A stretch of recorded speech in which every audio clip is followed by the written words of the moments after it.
Uh, is it working? My mic didn't work. Hello? Can you hear me? Everything good? I think everything's good. I see things moving. It wasn't moving. It was. Hold on a second.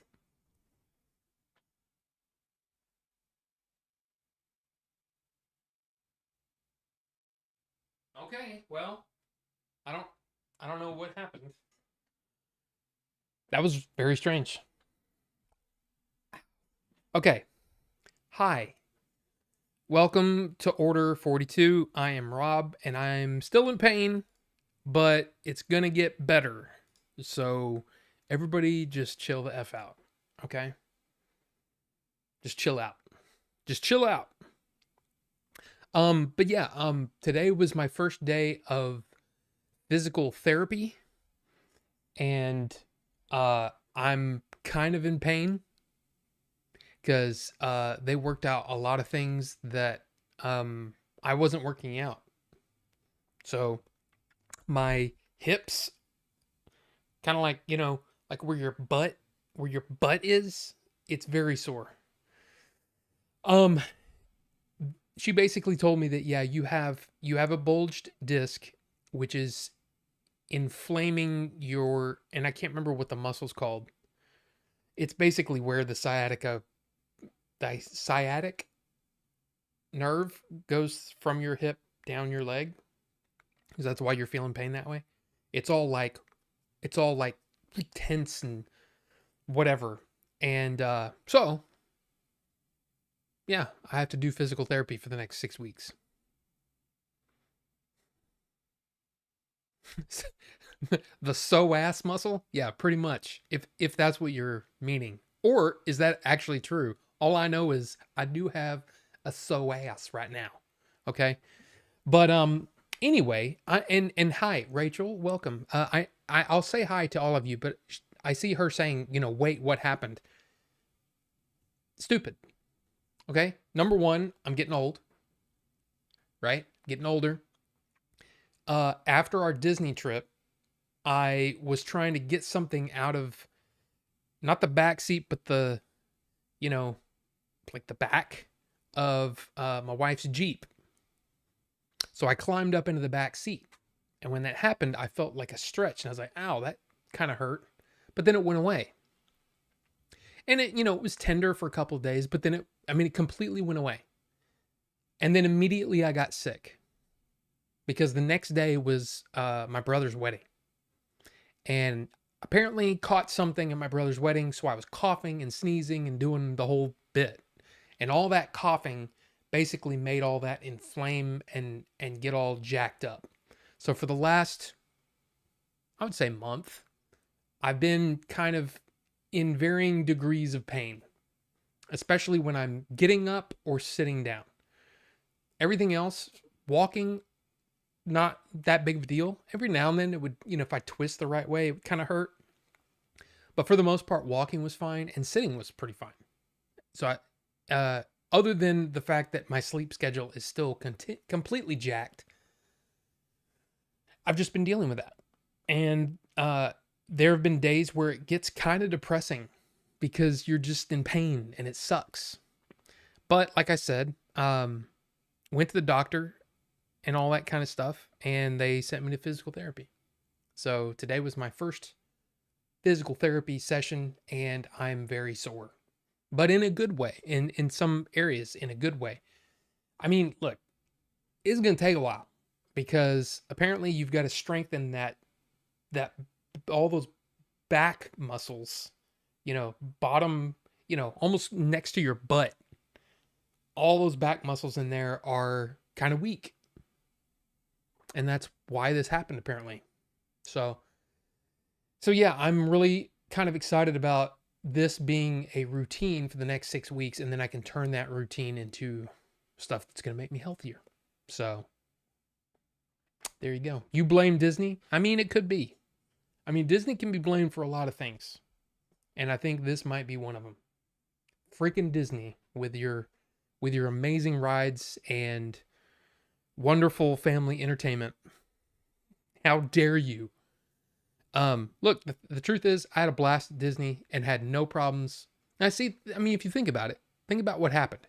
We drove all the way to, to Florida, did the Disney thing.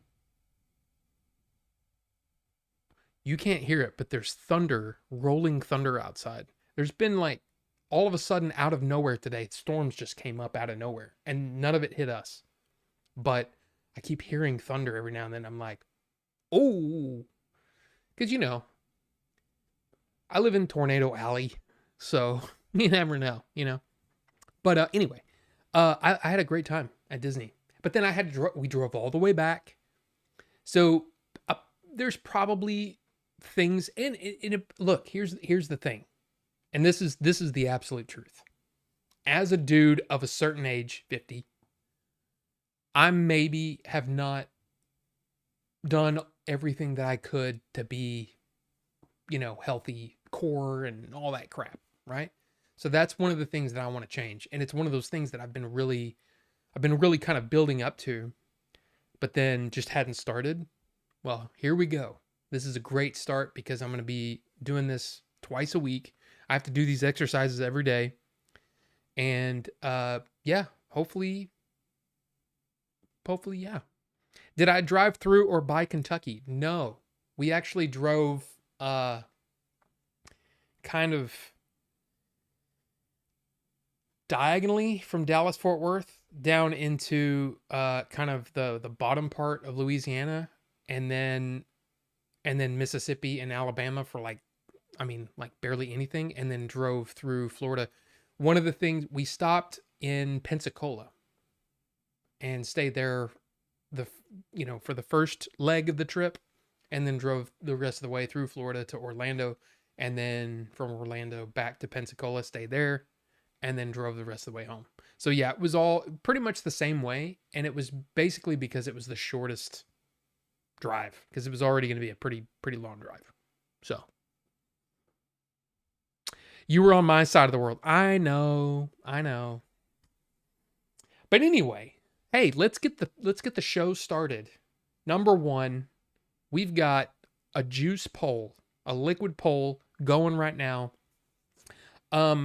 Here we go. Last week we had it, didn't get picked, but here it's back. Apple cream cake, and then oh my god, blueberry, which is supposedly almost looks like a blueberry.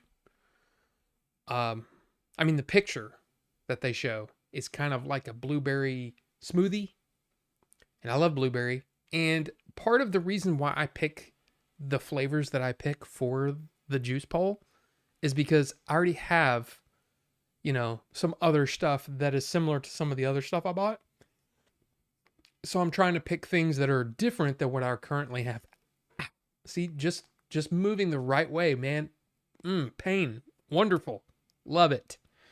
Anyway, so yeah, blueberry, and this is supposedly like one of their best selling flavors, the blueberry, oh my god, blueberry, because it's amazing. But then the last one is called VIP. And what this is the dude that runs this place, this is his all day vape. This is what he vapes all day. And he said it's basically a custard cream. And I don't know. I'm big into custards. I like custards as vapes. So if I could get a really, really good custard, sounds good to me. So anyway, there you go. So vote what you want. Right now, apple cream cake and oh my god, blueberry are tied. So, hey, you guys pick. It's up to you. But first up, we had Justin Yates coming in hot. Boom first again, I am winner. And then he asked, have you seen Enemy starring Jake Gyllenhaal? I don't think I have.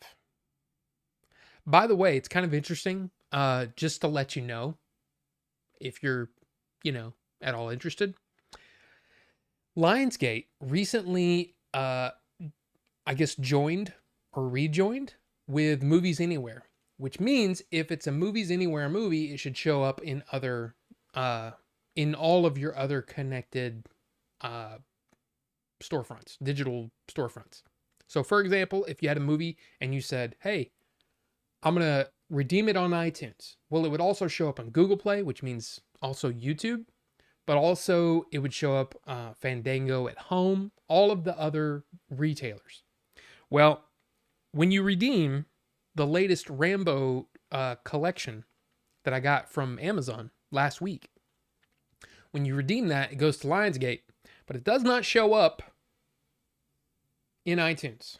So sometimes it takes a while, but I'm kind of curious if it's going to actually show up or not, or if it's just going to be one where it's just going to be on Fandango at home. Because I pretty much watch everything through iTunes. Anyway, Enemy. You asked about Enemy, and I'd already forgotten, because that's the way the old brain works. Enemy. Jake Gyllenhaal, Melanie Laurent, beautiful woman. Sarah Gadon. I don't know who that is. I don't know. I've never seen her before. Maybe I have. Nope. Don't think I've seen her. Isabella Rossellini. Denis Villeneuve. Actually, you know what? I don't think I have seen this one. No, I have never seen it. So it's a Denis movie, so I'm putting it on the freaking list. And there's nothing you can do about it. Now, here's the thing. My list is insane. And if you've given me a movie to watch, it's probably still on the list. But I also have stacks of movies that I've purchased that I feel, I don't know, I feel like I should watch those, the ones that I've purchased. So even though I may not immediately get to your movie, it's there. Now, where is it? Where's my movies? Now, let me actually, here, I'm going to do this. Enemy. Justin. I'm just curious if I put in Enemy. Nope. Nobody else has recommended that movie, so there you go. Charge, please. Please charge. There we go. So no, I have not seen it, and yeah.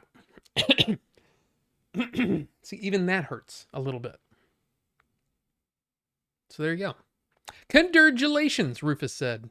He actually said congratulations. I saw your first comment, Rufus. You didn't really congratulate me. I know the truth. And Rufus said the story is happy end. And then Justin said, I enjoy happy endings. Hey, look, it's 7:15. It's too early for double entendres. So everybody calm down. All right? Apple fapple, Ninjinzu said.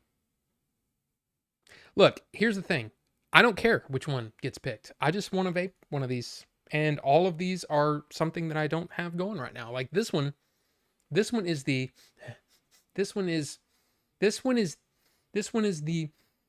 strawberry cupcake. This is a liquid that you guys did not pick for weeks. And finally it was like, I'm just going to go ahead and put this in here and vape it. And it's tasty. It tastes like it's not a really cohesive flavor, but it's like there's strawberries and there's vanilla frosting. And that's kind of what it tastes like. It's pretty good, but it's not really like my favorite or anything. But not bad, Not a bad thing. Anyway, thoughts on the new game or Dune game trailer. Look, I think Dune is ripe with ideas, different gaming ideas that you could do with Dune. I enjoyed it.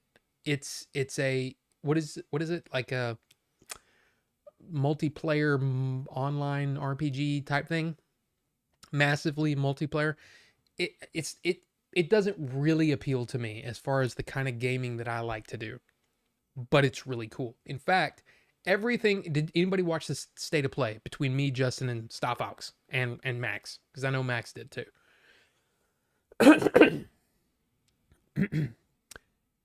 Everything that was on there, everything was amazing looking, like insane looking. And it was like, man, that's cool. I don't want to play that. There's so many games that I look at and I go, man, that is insanely cool. But I don't want to play a game like that. I like the simpler games. Literally, the game that sticks out to the most to me in that entire state of play was the Rayman game.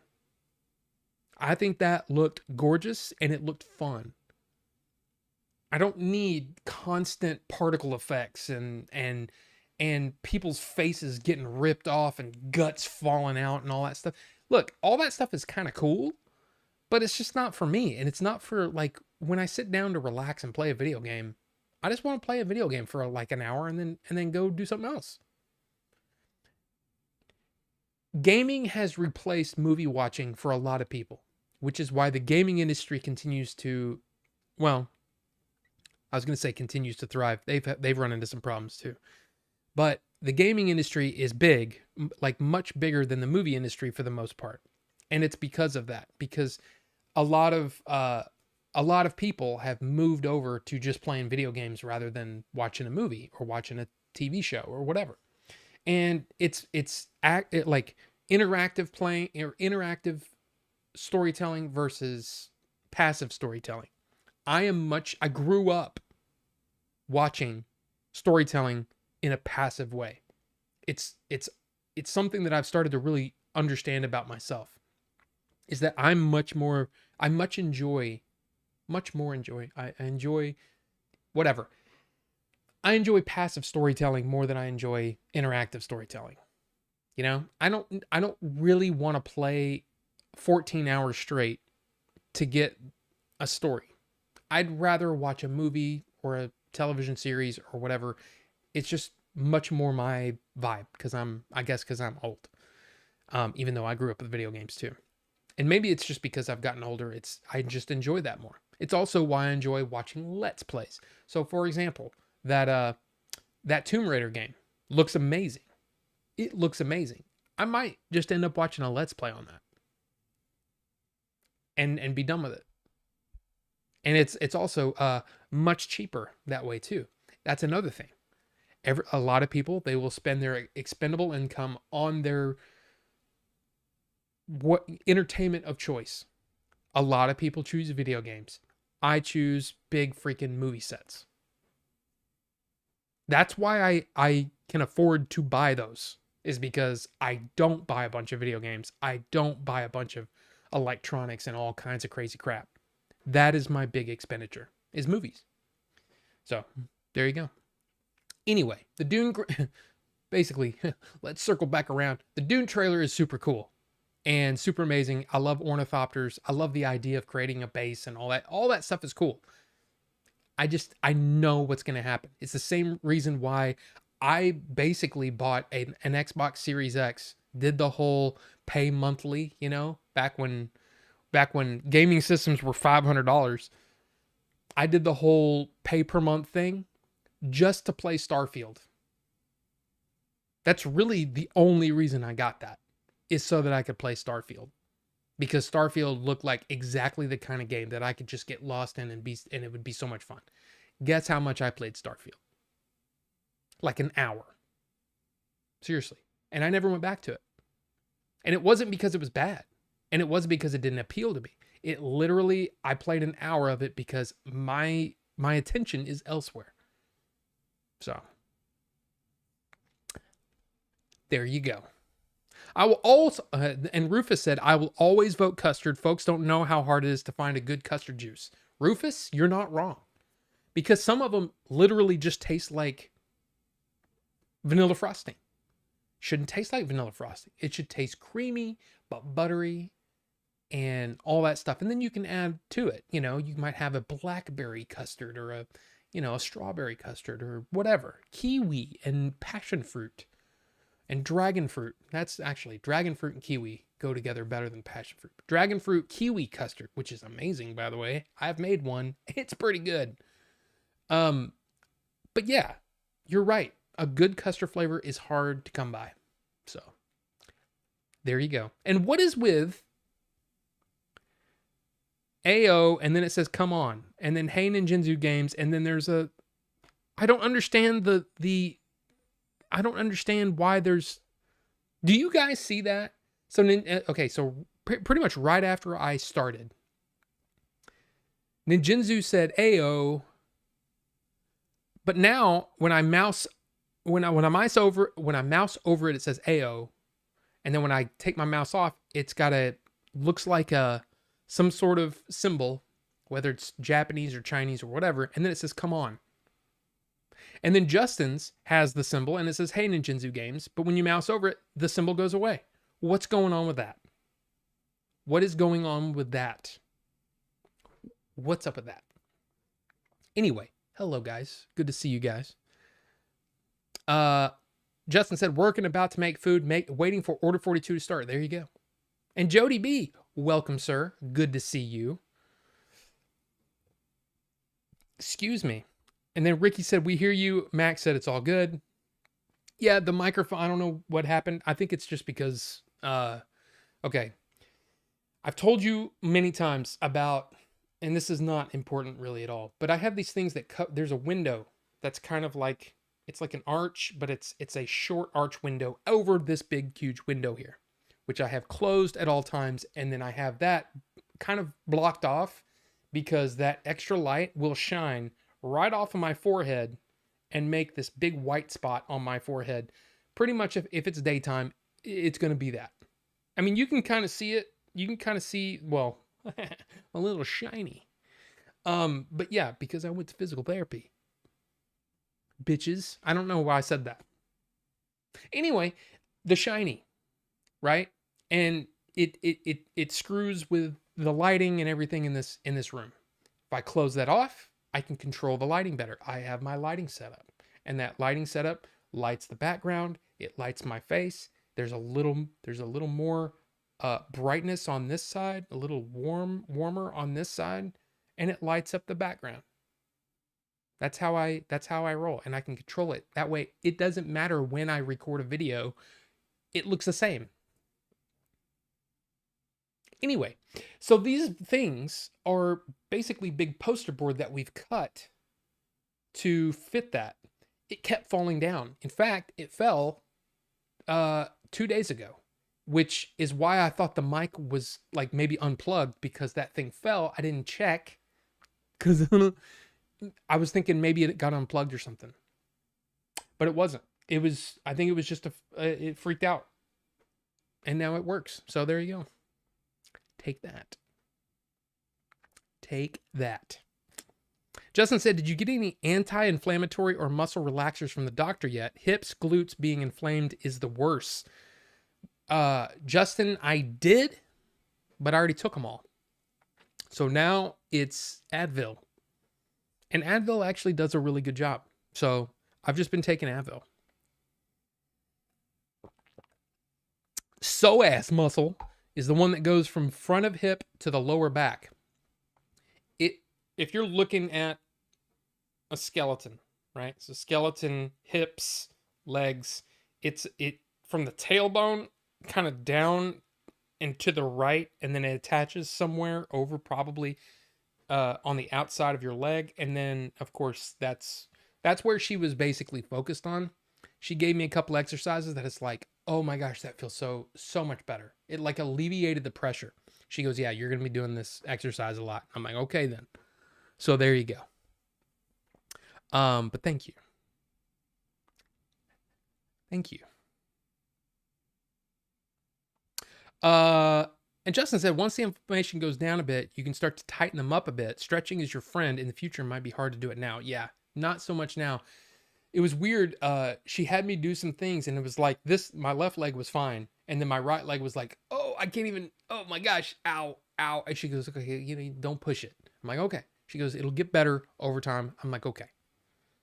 So there you go. Jody B said, come to California and ride the Matterhorn. That will get your back really good. Have you heard of the Six Flags Over Texas, which is in Arlington, right? Right off of I-30 in Arlington.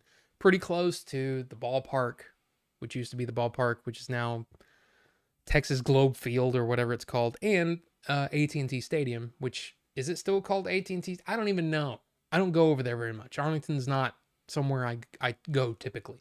Anyway, Six Flags Over Texas is opening a new ride, and I think it's called the Tormenta, and it breaks a whole bunch of records. I watched a video of kind of what it's like to sit in the front, and it was like, oh my god, this ride looks insane.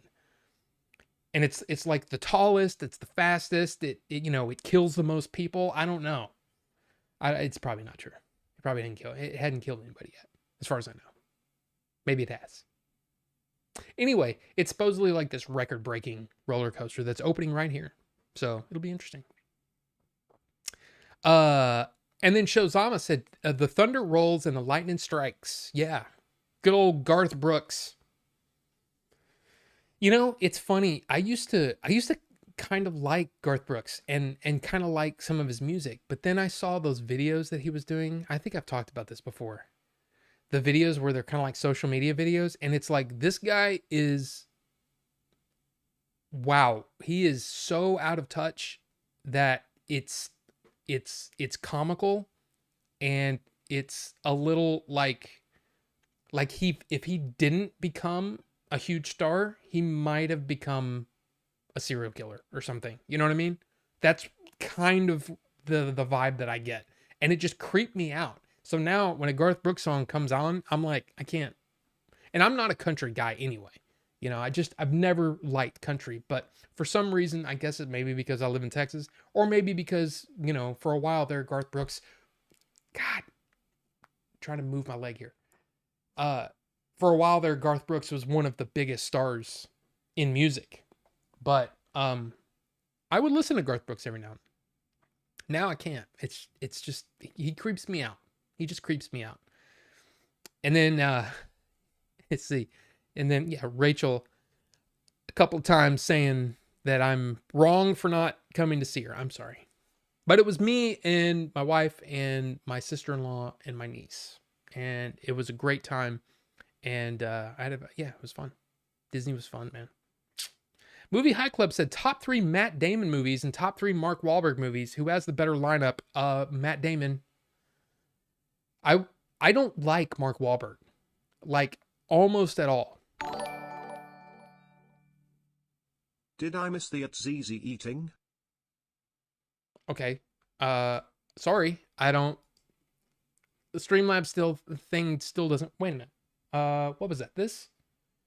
I don't remember which one it was. let me get logged in. I have no idea what you just said. Oh, 8-Bit Tacos. Did I miss that? No.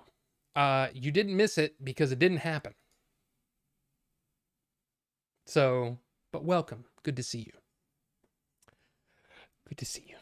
But no, I'm not a Mark Wahlberg fan. I think his best film is probably Boogie Nights, and then maybe The Departed, and then maybe, I don't know, what is it? The Other Guys? Isn't that what it's called? Like I said, I'm not a big Mark Wahlberg fan. I just think he's a prick, and I don't think he's a good actor. I don't think he's a good actor. So, The Happening, that's no. As far as Matt Damon goes, I mean, God, that guy has gotten, I mean, he's in so many great movies. The Martian, Talented Mr. Ripley, he's really good in. Rounders, God, I love Rounders. Rounders is one of those movies. You might not know this about me, but I got really into poker for a while, like really into poker, to the point where I was like, am I gonna go pro? Am I gonna try this? I didn't.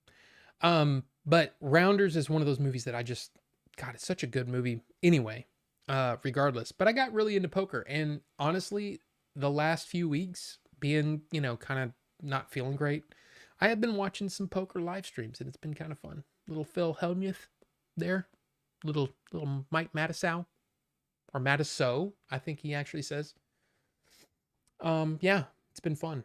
Anyway, so yeah, I mean, Matt Damon, dude,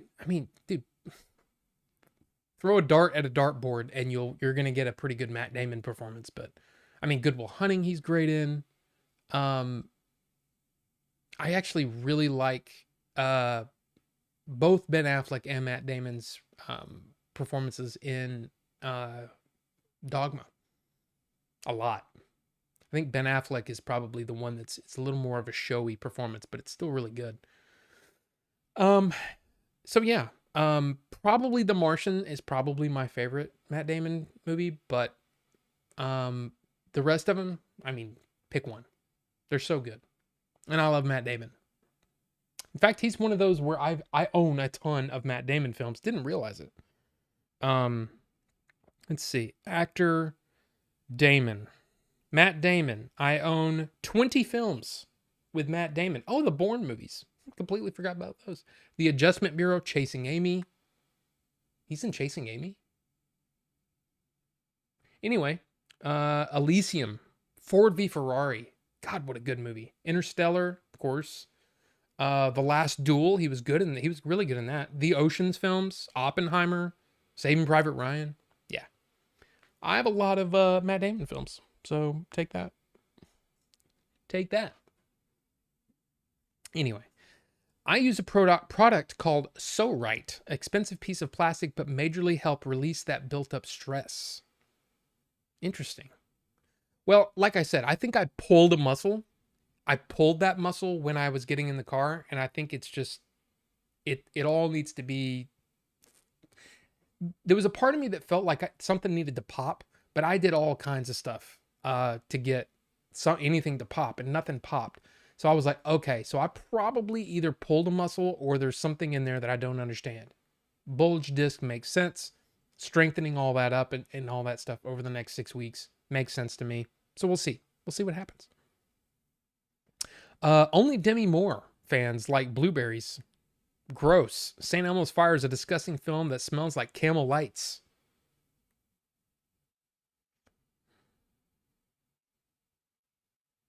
I actually like Demi Moore.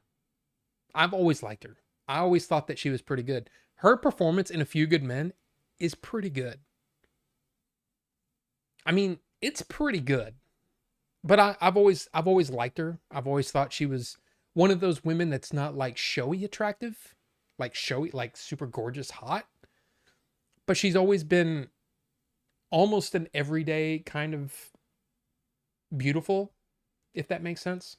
I don't know. Maybe I'm completely out of left field, but I've always liked A Few Good Men. I think G.I. Jane is actually a pretty good movie, and I think she's really good in it.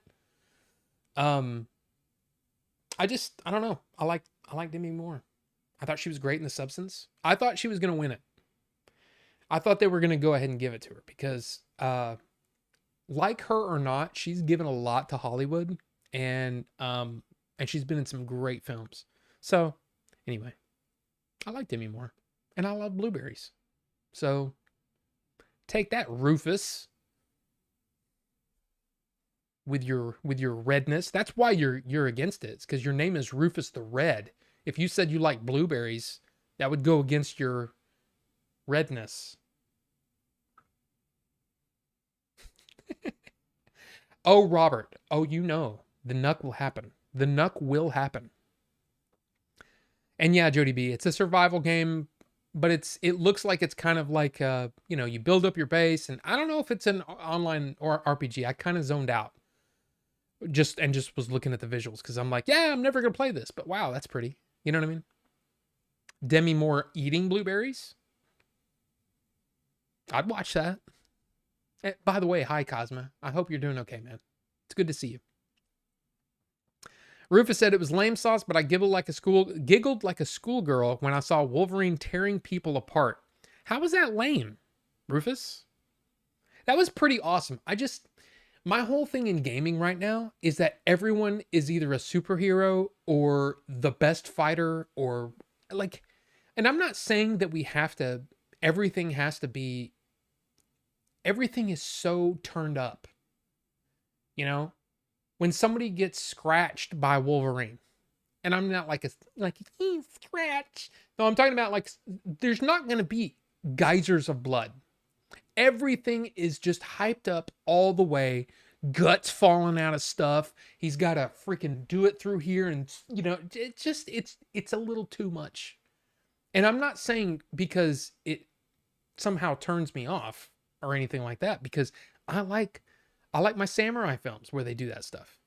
But continually, just constantly blood everywhere all the time, it just gets a little like, do something different. I don't know. I just feel like there's too many games where that's what it is. And everything is so super fantastical, which is part of the reason why out of the Uncharted games, I like the Uncharted 4 the best.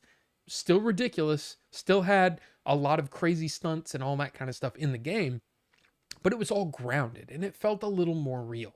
Is it possible that he would be able to go through everything he went through and get to the end of that game? Probably not. Okay? Probably not. But still, it's so turned up right now that I think I feel like we need a little bit of realism. And I'm not saying that, when you're playing Escape from Tarkov, if you step on a rock and the rock gives way, I mean, in real life, you'd probably turn your ankle and you'd be like, and then you'd be hobbling for the rest of the mission. I'm not saying that needs to happen, but come on, dial the extreme crazy violence back just a tiny bit, please. It's just too much. But that's just my opinion. And honestly, they shouldn't care what I think, because I don't play video games all that much. The last video game I bought, what was the last video game I bought? It's pretty certain that the last video game I bought is probably still in the plastic. But the last video game I beat was Donkey Kong Bonanza. So there you go. That gives you an idea of where my mind's at. And yeah, hello Jerome, good to see you. It looks awesome. That game, I mean, almost every game that they showed was like, wow, that's intense. That is insanely cool looking. I don't want to play it. It's just too much. It's the same reason why, like when Gears of War came out. Gears of War was one of those games that I was sitting there going, this is absolutely incredible. But man, the violence and the constant depression of that game, because it's so dark and dark as in, depressive dark, that it's just like, I kind of feel like I can play for like an hour and then I feel like I need a bath. Because it's just too much, I want to go outside and oh yeah, there are flowers out here. It's so depressing. So, maybe pull that back a little tiny bit. I don't know. Ricky said, I was excited for Wolverine, but they announced it way back in 2021, and now I just don't care about it anymore. I understand, but I'm excited. I'm excited to at least watch a Let's Play of it, because that's how I roll. And I don't care what anybody says. In most cases, I'd rather just watch a replay or a Let's Play, because I don't have to figure anything out. I'm watching somebody go through the game, and I can just sit back and enjoy it passively. But that's because me. Rufus says, I only game. Movies are too short, shows are too long, but most games suck now. So the only way to win is consuming prawn in game video or VR form. I mean, there's a lot of extremes that you just said in that sentence. Here's the thing. I think that the video game industry is in the exact same spot that the movie industry is in right now. The only difference is there's still some light at the end of the tunnel for the video game industry, and there's still a way forward. For the movie industry, it's a little tougher. But in the same way that you've got a few companies that would rather throw a ton of money into something so that they can charge a lot of money for something, and then in the hopes that it'll become this billion-dollar thing. But just like the movie industry, they should remember that sometimes games can just be fun, and they don't have to look like, everything that you do. There's particle effects and, all that. I'm all for things looking good and things progressing, technologically. But come on, man. There are so many ways that you can make a fun game without going nuts with the visuals, which takes time, takes money, all that stuff. They should take the budget down and just create a good game. Same with the movie industry, which, like I said in my review of the Backrooms, there are certain studios that are starting to learn that lesson and go, you know what? If we make a movie for $1 million and it makes $10 million, well, gosh, that's a good business proposition, isn't it? If I make a movie that's $165 million and then have to spend, another 50 to 60 to $80 million to promote said film, which means that, and then I also have to pay the theaters to show this thing, and then I have to make about $400 million. Well, gosh. I mean, it kind of makes sense, doesn't it? Take all those movies, the studios. They should just take a year. Just 1 year. All the movies that you were going to make that were going to be $250 million or more movies, right? You take all those films, those 5 films that you're going to make, and that's about $1 billion worth of stuff. And instead of making 4 films, I don't know, make 100 films. Make 100 films. Or whatever. You know what I mean? Make the budgets, smaller. And just see what happens. You may end up coming up with some new crazy idea, because your creators will come up with this idea for you and make you a ton of money. I.e. Backrooms, i.e. Obsession. I don't know. Yeah, Tomb Raider does look good. And Ricky is on his way home, so everybody calm down, okay? And that might have been 30 minutes ago. I don't know.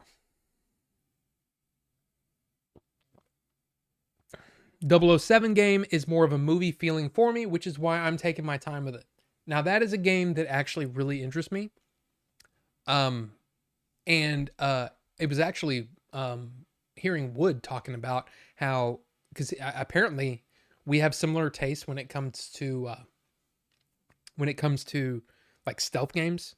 Like, I think stealth games are cool, but I don't like it when it's forcing you. I hate it when a game, it forces you to play a certain way, which is why I loved Breath of the Wild so much. There were so many ways to play that game. If you wanted to go in guns blazing with bomb arrows, you can do that. If you want to sneak around them, you can do that. There's so many different ways to play. If you want to come up with this intricate, thing that's going to drop a bomb directly in front of a little crate that's, explosive barrel or whatever, and it blows up and kills them all in one shot, you can do that. And you can try to figure it out and make it happen. I hate games that go, hey, we just taught you this new way to do it. Now this whole level is that. And if you do it any other way, nope, start over again. I'm like, screw you, man. Let me play the game the way I want to play it. So one of the things about 007 is I heard that it's an action game, kind of an Uncharted kind of thing, but it's also, you've got these stealth elements. But the stealth elements don't force you to play that way. And in fact, let's say you want to play through, and try to not kill anyone, you can do that. And you can make your way through the levels and all that stuff. But if something happens and maybe you screw up and somebody sees you, you're not completely penalized and have to start everything over. You can actually try to fight your way through it. That is really cool. So it sounds like a game that I am going to try eventually when I get there in 2029. I don't know. It might be a while. Who's the better actress or has better movies, J-Lo or Megan Fox? Considering I've seen maybe 2 J-Lo movies and I think only 1 Megan Fox movie, I am not the correct person to ask this question. I have no idea. I couldn't answer that question. Okay, maybe 3 J-Lo, because I thought about Out of Sight. I forgot about that one. But I don't remember it. Oh, in Money Train? Is she in Money Train? It's been a long time. I don't remember. And honestly, you couldn't have picked two people that I'm less interested in. Like look, I'm not trying to be mean or anything, Movie High Club, because I enjoy your questions. But these two people, I just don't give a crap. I'm sorry. Rufus said, ornithopters, I'm Magic the Gathering people. Wait, I'm Magic the Gathering people. Can someone explain what that means outside of Magic the Gathering? It's not Magic the Gathering, it's Dune. Ornithopters and Dune. Those are awesome. And Bucho, welcome to you, sir. Good to see you. I hope you're doing well. And we love you, man. We love you, man. And then he says, of course, huge thanks for all the love after Raw broke the heavy news last week. I suspected you mofos were the best, and that only confirmed it. Yes. He's in lurk mode right now, but should be done with work malarkey by the time the post-stream Discord vid chat sesh rolls around. Well, okay then. We'll see you then. Good to see you, though. Unless Rob disses Rogue One again, then I'll be right back in here on the attach like a Kowakian monkey lizard. Here's the thing. You know how I feel. And the thing is now, there's no way for us to unwatch Rogue One and try it a different way. There's no way to do that. But I guarantee you, mine would have worked better. I'm just saying. I'm not going to attack it. I'm not going to diss it. I think Rogue One is a perfectly fine movie. It's just not my favorite one. You know what I mean? It's just not one of my favorites. And just in case, look, here's the thing. A lot of Star Wars is very much like pizza. I've said this before. It's true. Sometimes it's just worth watching. Just like it's worth eating a pizza, even when it's not that great. Sometimes, though, somebody puts something on pizza that you're just like, why? Why would you do that? And that's Rise of Skywalker. So, anyway. Wouldn't it be weird if pizzas had sequels? And there could actually be a pizza that you ate that ruined the previous two? Yeah. Anyway. I will say this about, and no, I'm not going to get there yet. We're not there yet. Everybody calm down. And welcome, Pixel. Good to see you, sir. Welcome. I don't know about that, Rufus. I don't think that. But there's something about the way that he acts. It's almost a sociopathic way of looking at the world that I was kind of like, And then Abed Taco says, didn't happen yet. Well, I mean, I'm just not that kind of show, Look, there are people on the internet that, that is their show. And they're all about, doing things that are very, very, I'll just say, they're just offensive. That's just not me. 20 years ago, maybe. Not today. I'm kind of chill now. Three Kings is good. Yeah, I mean, look, Three Kings is not bad. That's one of those movies that I actually had, I think, on DVD, and I traded it in. Because I was like, yeah, I've watched this once. And it's one of those movies that's like, wow, that was really good. I'm going to watch it again. And then you watch it again, and you're kind of like, I don't know, it's fine. Whenever I'm confused and annoyed, I say I'm Mark Wahlberg, running joke on my channel. Here's another thing. If you're a fan of Mark Wahlberg and you like Mark Wahlberg, hey, more for you. I just think that he's terrible. And that's just my opinion. And there was actually, I can tell you this now, because there's no way it's going to happen. But there was a point where for the next film that we were going to use, we were going to try and maybe possibly get a meeting.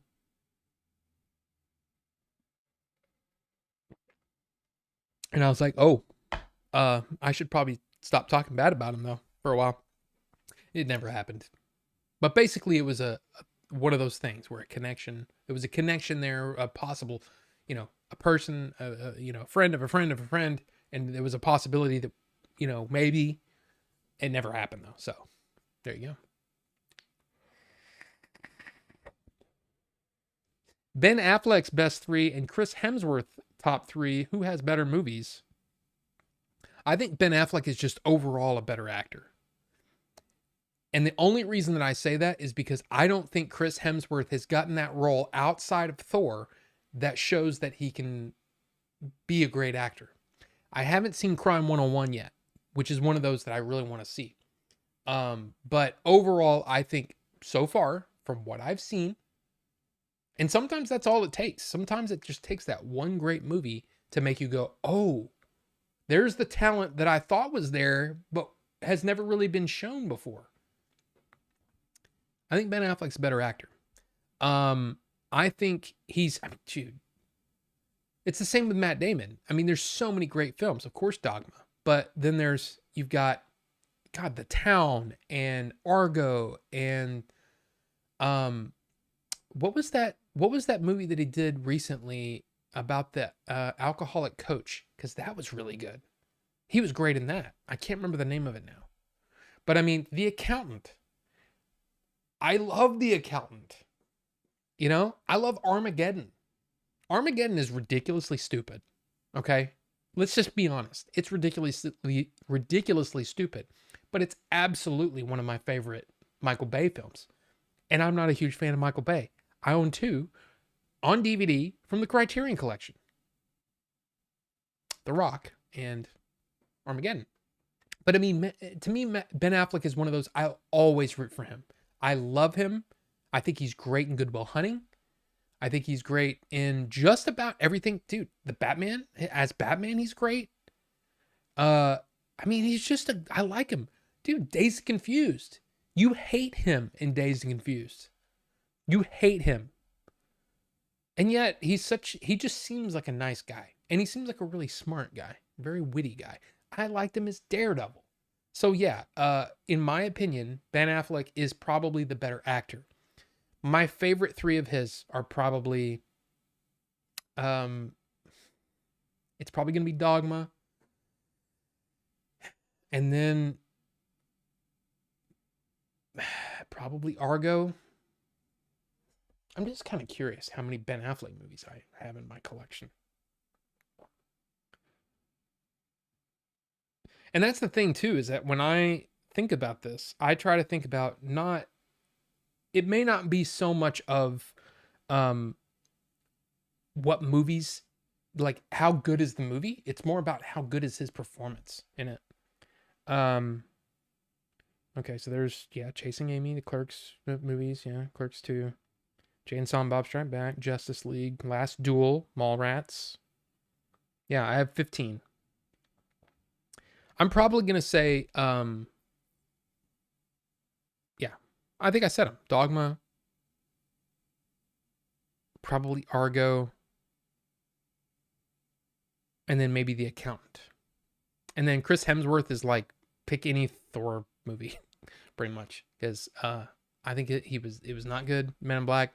He was kind of funny in Ghostbusters, I got to be honest, 2016 or whatever. He was actually kind of funny in some parts, but it's almost like, why is this happening? And I forgot that they were both in The Departed. You're right, Jody B. And yeah, Matt Damon, Departed, yeah. Booty muscle needed a good massage. Sitting on a lacrosse ball. Dude, I've done all kinds of things. You wouldn't believe all the things. I mean, you would. That's hyperbolic. You would believe it. Like, oh yeah, what wouldn't I believe? Well, I used a rolling ball thing, or rolling thing, foam. Oh yeah, I believe that. I laid in the floor I actually tried to sleep on the floor, one night. Didn't help. Didn't work. But anyway, yeah. There's all kinds of things that I've tried though.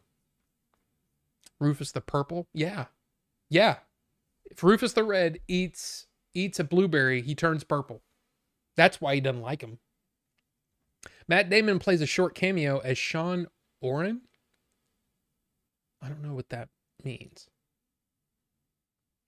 I'm saying that was the only non-lame part, but I expect to quit 40% in like all the Spider-Man games I love but don't care about.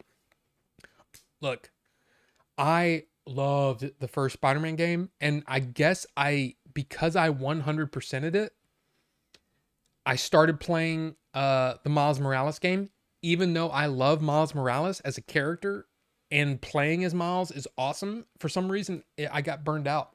I got burned out on it. I think it's because I watched a Let's Play of it, like way before. Excuse me, way before I actually got it. But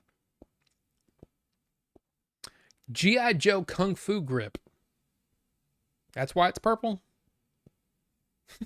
Jerome said, "My mom does have great man hands." Kegels. You using that Kegel technique, Rufus? Grim Raider. What's up? I forgot. I mean, yeah, of course, Mallrats. Dude, Chasing Amy, he's really good in it. But yeah. Yeah, you're right. Great in Daisy Infused, Mallrats, and Argo. Absolutely. My bad, Kegels. I don't have a vagine. Yeah, but I thought that's all like, I don't know. And wow, I'm way behind again. What are we talking about? Y'all are talking about stuff that's 42 after dark kind of stuff. It's only 7:56. And some people might be watching with their grandma. If that's the case, hi grandma. How you doing today? You doing all right? Good. I hope that you enjoyed your dinner at 5:00. Saying, I hope you enjoyed it. Rufus said, did someone say a blue thing and I'm unwarrantedly having fun because of color wheel theory? I mean, possibly. You don't like blueberries because you're red. Exactly. And it was like 20 or 25 minutes ago. I know it was. So Rufus apparently doesn't like stealth because he's using, it's like he continually picks words that I don't want to say in a certain context. And I'm sure there's tons of live streams that use terms like that to describe something maybe that they don't like in this case. But I just don't want to do that. I don't want to get in trouble. And number two, I don't want to offend. I don't want to offend. Anyway, he doesn't like stealth. Only reason I never beat Final Fantasy VI. Oh, 6 has some stealth in it? I didn't realize that. Justin said, I said this in Discord and I stand by it. The last thing we need is more Tomb Raider games. All the tombs have been raided. Where is Parappa the Rapper 3? I actually enjoyed Parappa the Rapper. Good stuff. Meanwhile, I beat Metal Gear Solid like 10 times. I mean, that's a great game, though. Great game. Kicking and punching is all in the mind, Justin. The real Parappa the Rapper 3 is the friends we made along the way or Jammer Lamer. But, okay. Wow. Patapon? What? Y'all are saying words that I don't get. Jammer 2? Ninjitsu said, first couple of missions do hold your hand a bit, but after it's a free roam of how you do the mission. Sounds good. And Justin said, the answer is J-Lo because The Cell. Never saw it. That was one of those where I was kind of interested. Oh, God, man. Dude, The Right Way, man. And it just hurts. God, that hurt. Oh, man. Okay. All right. I'm going to put my leg in a specific spot so that it can chill the F out. Because holy crap, that hurt. I love blueberries. Chris, welcome. Good to see you. I need more Tomb Raider games. I personally didn't care for Parappa the Rapper. Interesting. And yeah, Parappa probably, yeah, they're probably not going back to that. Avoid the Noid.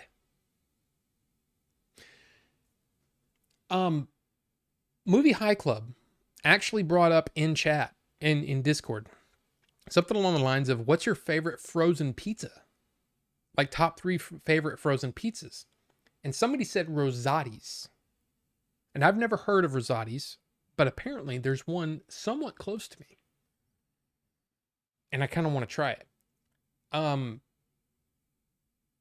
it's weird how I get on like weird kicks about like, man, I really want, like right now, pizza sounds awesome. I want a pizza so bad. And I want to go over there and get one. But I have to do it when April's not home because she is serious about getting on the healthy train. And it's something that after all of this is all figured out, my back and all that, yeah, healthy train, back on the healthy train. So I kind of want one before I get on the healthy train. So what should I get from Zotti's? I don't know.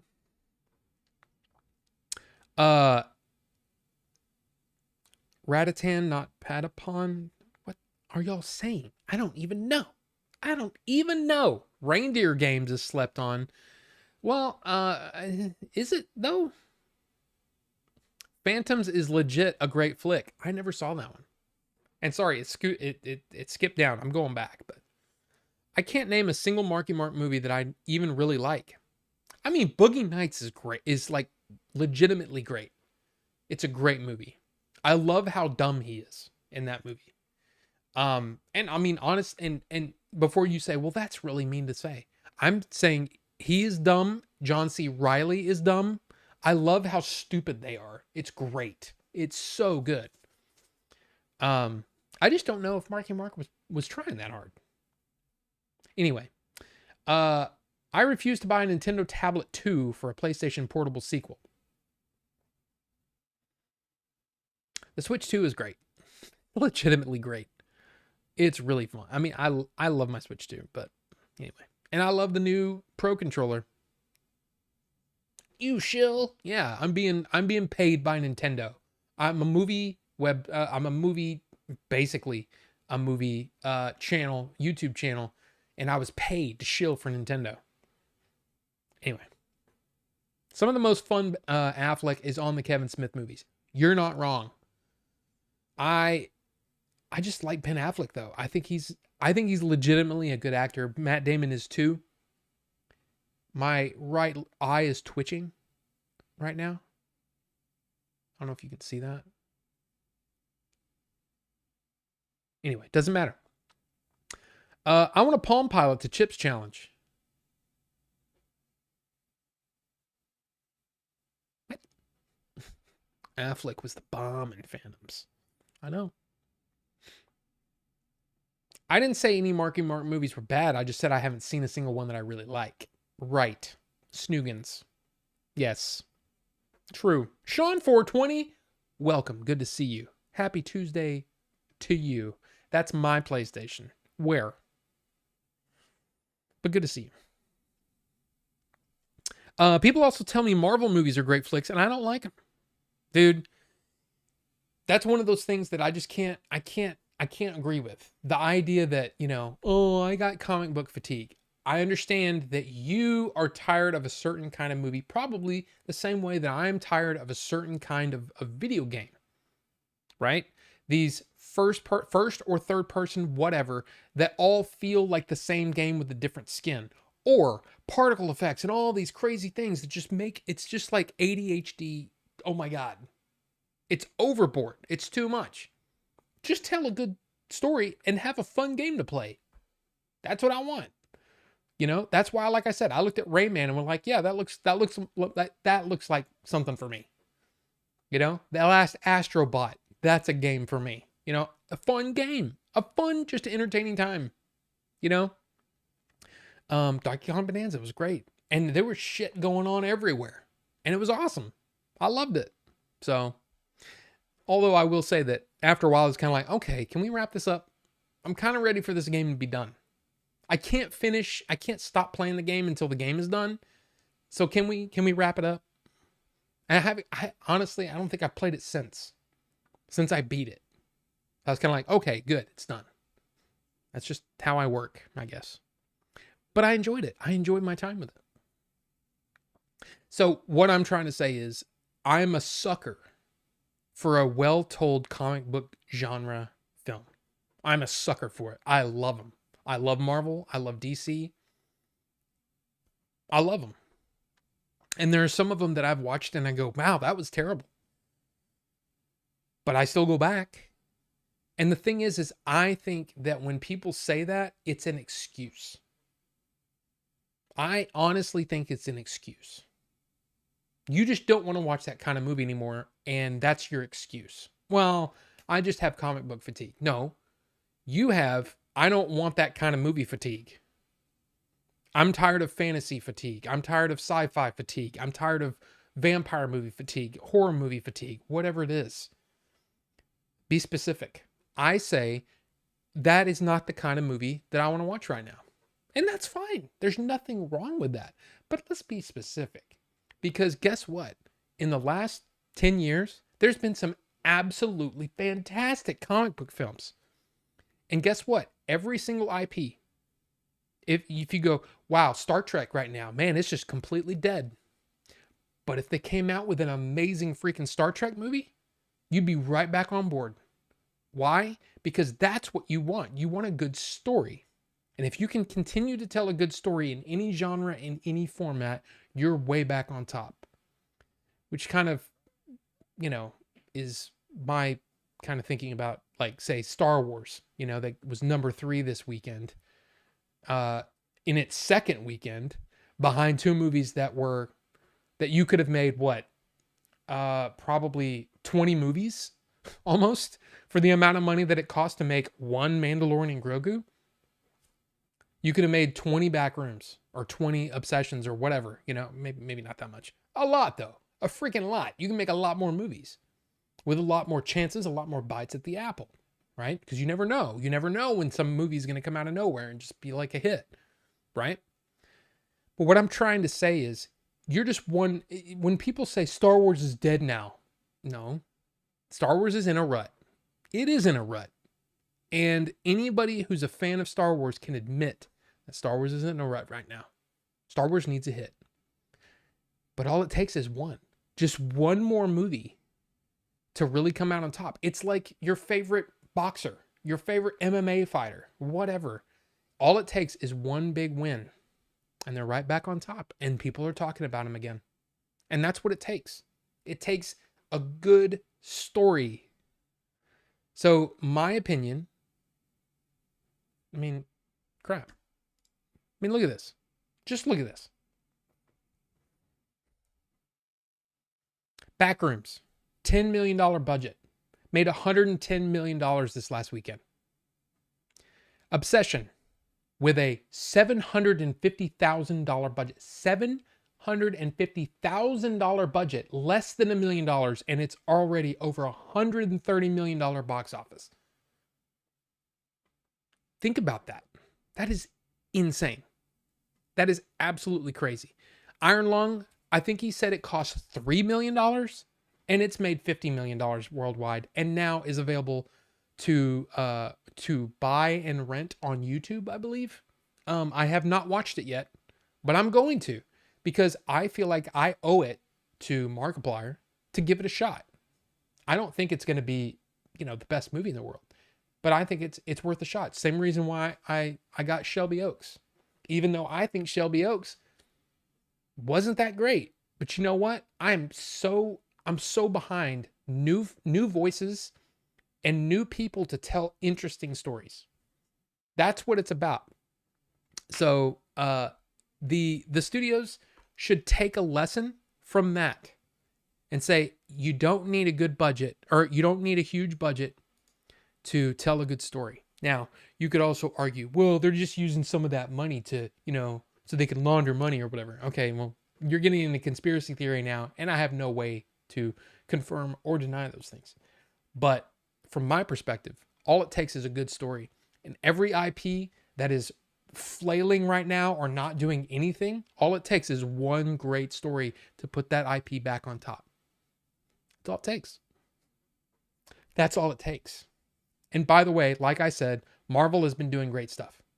They've had some duds, just like anyone. They've had some duds, and maybe some things didn't work as well as they should have. But I'm pretty sure Doomsday is going to make $2 or $3 billion. So, so there you go. Jerome handled it so well, held up to, very well, held up to that name. There you go. But like Ricky, I understand. If you say Marvel, the comic book movies are just not for me. The Marvel movies aren't for me, or the DC movies aren't for me. I get it. I understand it. But the thing is there are some great stories in there. You know, like for example, I for the longest time, this is, you want to talk about dumb. There were so many Batman games in a row that I didn't care for, that I completely missed out on the Arkham games. Completely missed out on them because I was like, I just don't think they're going to be good. And then I played them, and holy crap, those games are awesome. So it's, to me, it's just like some of these Marvel movies. And there are some great ones. There are some bad ones. There's some really great ones though. And I don't care what anybody says. I love Spider-Man. Spider-Man could literally be played by Mark Wahlberg, and guess what? I'm going to give it a shot because it's Spider-Man. That's just the way it is. Just like when I heard terrible things about The Acolyte, I'm like, I got to watch it though. It's Star Wars. I love it. I can't help it. And I want to see if it's good or bad, because you never know. Every now and then you come across a movie that you love that everybody else seems to hate. And it happens sometimes. It's the way it happens. It's what's the beauty of art. Anyway, it's 9 o'clock here. Put grandma to bed or in front of Cronkite. I mean, wow. Cronkite's been dead for 20 years or longer, probably 30 years, 40 years. I don't know how old he is. Chasing Amy holds up well. Can't say that for many Smith films. You know what's weird though? I think there's stuff in there that really does hold up well, and then there's some other things where I'm like, because I did watch it somewhat recently. I say like in the last 5 years, and there was something in it about it. Oh, it really is kind of the idea that, oh yeah, gay people can just be converted. And I'm like, I don't know about that. Anyway, I just got a PlayStation Portal. Every time I boot it up in my head, I hear, that's my PlayStation. There you go. Add the Cell to the list. Do I need to though? Do I need to? You don't need to see the Cell movie, Rob. Don't let them lie to you. Well, here's the thing. I can put it on the list, but I might not get to it for 3 years. I don't know. Sean said 12-pack of Bud Light.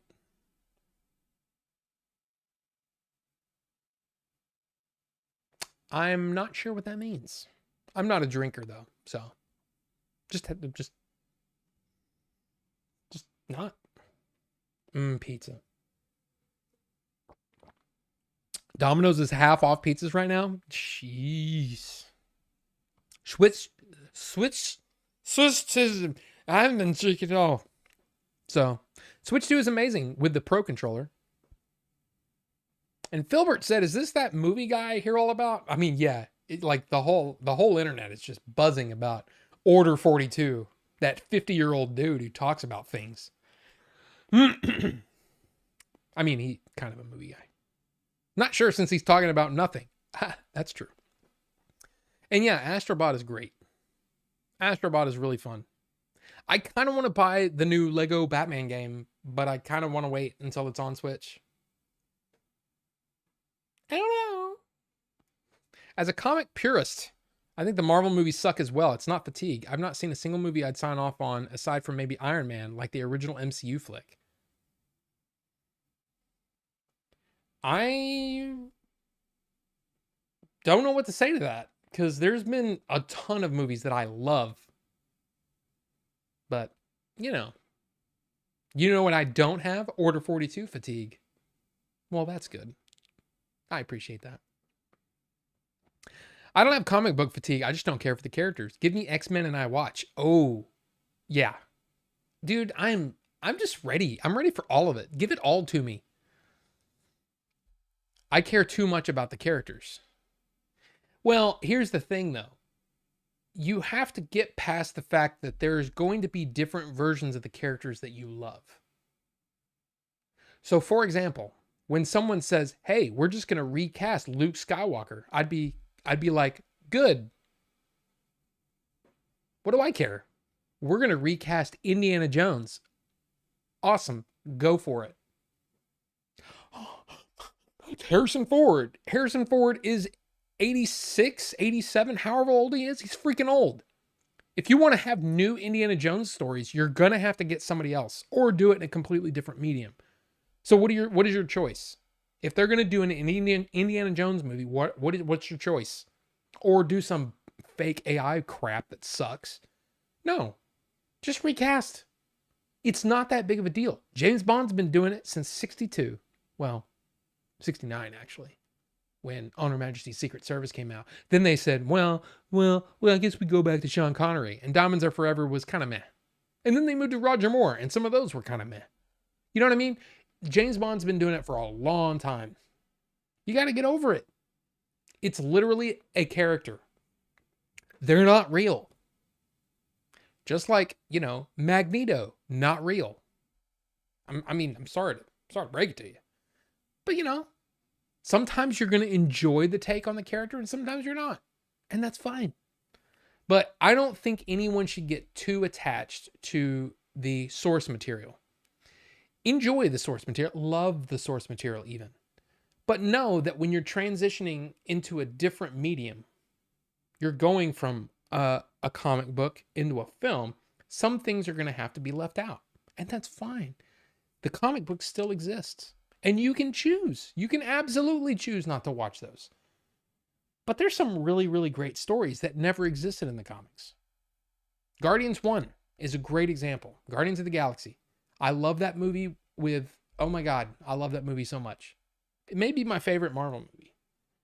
And if you say, well, it's nothing like the original Guardians of the Galaxy, so I'm not going to watch it. I'm going to be like, then you're missing out on one of the best films I've ever seen.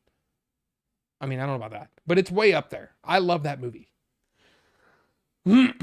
Anyway. Batman I watched. Superman, Star Wars, Fast and Furious. Yeah, Star Wars needs that one that can bring it all back. And that's it. That's it, man. That's it. Just, man, get with somebody, and it doesn't have to be Tony Gilroy. It can be anybody that has a story to tell. So, there you go. Rufus said that Ricky's like his really smart buddy at work that believes in Sasquatch. I say it all the time. Dustin is pretty smart, but he does believe in Sasquatch. You are that with Fast and Furious. And then Ricky said, I'm not smart. I never said you were, I assure you. Well, y'all need to calm down before I come over there and smack y'all both around a little bit with my dick. I'm just kidding. I'm kidding. It's a kid. Look, it's after 8:00. Things can get a little rougher, but just saying. We need more David Harbour films. He was excellent in DTF St. Louis. Oh, and A Violent Night. I really like him too. As a character actor, I think he's great. I'm not so sure that he carries a film very well, but I do like him a lot. So, what makes you think Sasquatch isn't real? What makes people think it is real? I don't think Sasquatch is. Beat 'em ups saying happy birthday. It's not my birthday, but thank you and welcome. I went to physical therapy today and I'm sore and it's still not fixed, but hopefully it'll be okay. So there's your news for the day. Hey, thank you, man. I appreciate the birthday wishes, even though it's not my birthday. Quit trying to say it's my birthday. I'm already old. I don't need any more birthdays. Thanks a lot. Holy heck, that's the fastest you've ever replied to a comment. Well, here's the thing. I got kind of caught up and I scrolled to the bottom and there you were. And I just said, hey, there's beat 'em ups. So there you go. I thought it would be your birthday by the time you saw my comment. Oh, thanks. I like David Harbour though. I think he's great. As much as I love the franchise, Fast 9 and Fast 10 were the weakest ones, and I hope F11 is better than them. And then Filbert said, I don't know what to call it, but yeah, I just got drained on Marvel. I probably watched 70% of them going into Endgame. Since Endgame, I've only seen and been interested in Far From Home and Thor Love and Thunder. I don't think I've seen another one nor been interested in one. I understand. I totally understand. And yeah, you can get tired of a certain genre. Just like, man, I'm tired of vampire movies. For a long time, man, it was just vampire movies. And then all of a sudden, zombie movies. A ton of zombie films. And then Walking Dead. And it was just like, God, there's so many zombie things. Can we move on to something else, please? And then next week, it'll be something else. And now we've got, you know, freaking, I don't know what we got. But all I can say is I feel like the studios are going to learn the wrong lessons. And I'm talking about movie studios now. Going to take the wrong lessons from Backrooms and Obsession and Iron Lung and all these, and they're just going to find random YouTubers and give them a little bit of money to make a movie, and they'll come out and they'll be crap. You got to have somebody who actually cares. Whatever you think of Kane Pixels or Kane Parsons, he cares. And you can tell, because that movie is, man, that movie's good. Man, that movie's good. And no, I haven't seen Obsession yet, but it's not exactly in my wheelhouse. And there were things that I heard about it that I was kind of like, that doesn't really seem as like, that's going to be one that I care about that too much.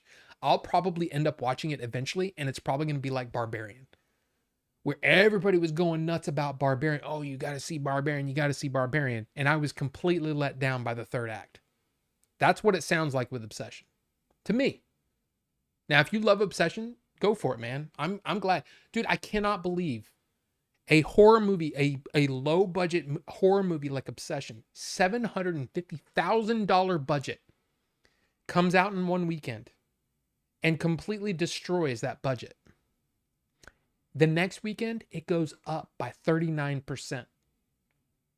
The box office goes up by 39%. That's ridiculous. Very rarely happens. And then in the third weekend, it goes up another 10% and ends up beating a major studio film like Mandalorian and Grogu. That's amazing. That's amazing to me. I love that. But Obsession doesn't sound like it's for me. I feel like it's going to be like Barbarian. I'm going to be like, meh. Backrooms was great, though. I love Backrooms. Just saying, I love Backrooms. But I really think going kind of into the title of the stream, oh my gosh, he's bringing it back around to something.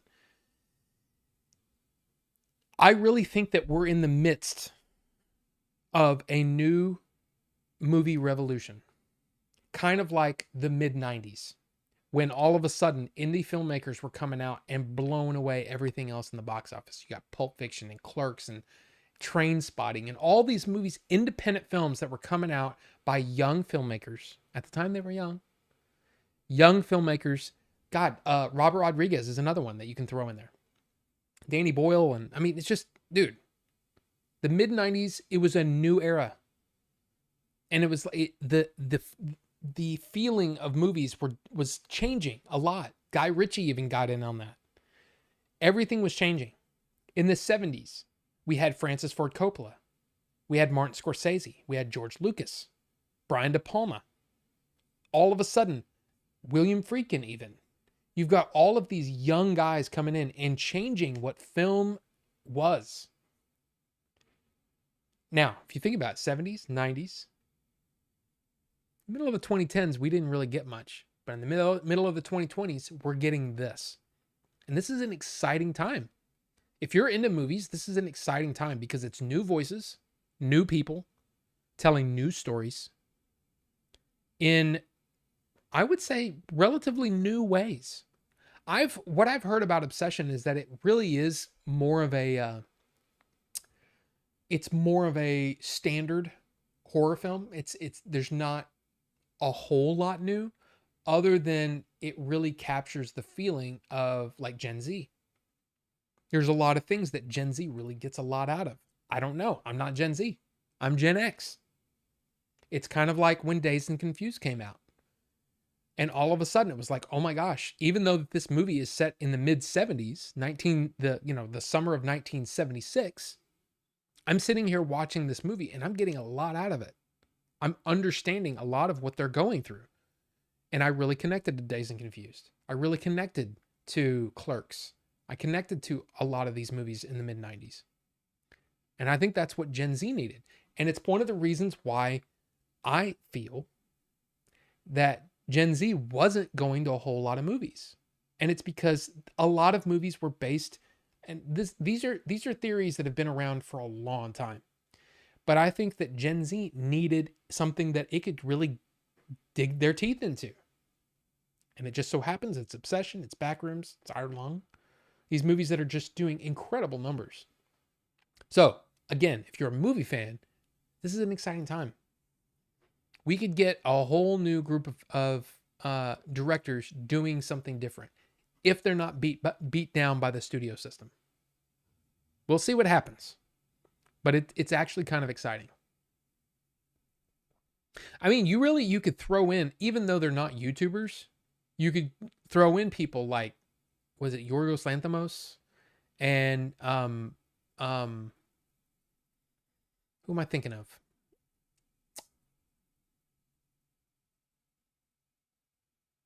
I can't remember her name. She's the director of The Substance. Basically, you have younger filmmakers coming out and really kind of blowing people away. I love it. I love it. I can't even watch more Spider-Man until I watch up to the snap in the Marvelverse. Love the first Spider-Man in the MCU. Dude, the next one, what is it?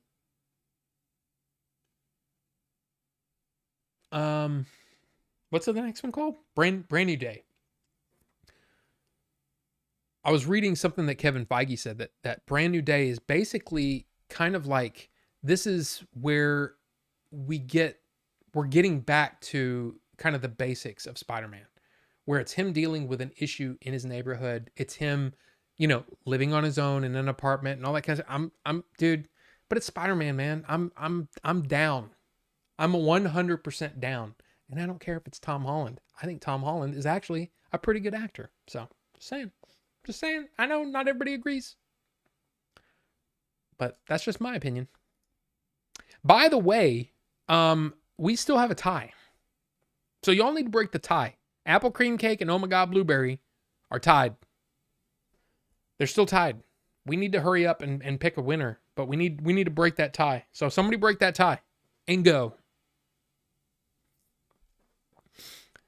And please don't pick custard cream. I mean, unless two people are going to pick custard cream, don't pick custard cream. Break the vote in the right way. Anyway, give Ian McKellen a break. I mean, Magneto can be played by someone else. I'm just saying. I actually loved Michael Fassbender's take. Why do I need to accept that? There were 3 distinct versions of Spider-Man to pick from. They have made 4 more since. It's lame. Just tell the story. We never got a movie version of any of our heroes. I don't understand that. I honestly don't understand that. Every time I watch Spider-Man, I'm like, this is Spider-Man. And I'm having a good time. I don't know. Maybe you're just so stuck on that. And again, this is okay. But if you get so tied to one version, then you can't enjoy any of the future versions that will inevitably exist. Just saying. I'm just saying. Did it work? Please work. Please tell me it worked. I don't see it. Crap. I'm going to have to refresh. What is going on? It did work. Hey, look at that. Oh my God, Blueberry won. Oh my God, Blueberry won. Yay, a new winner.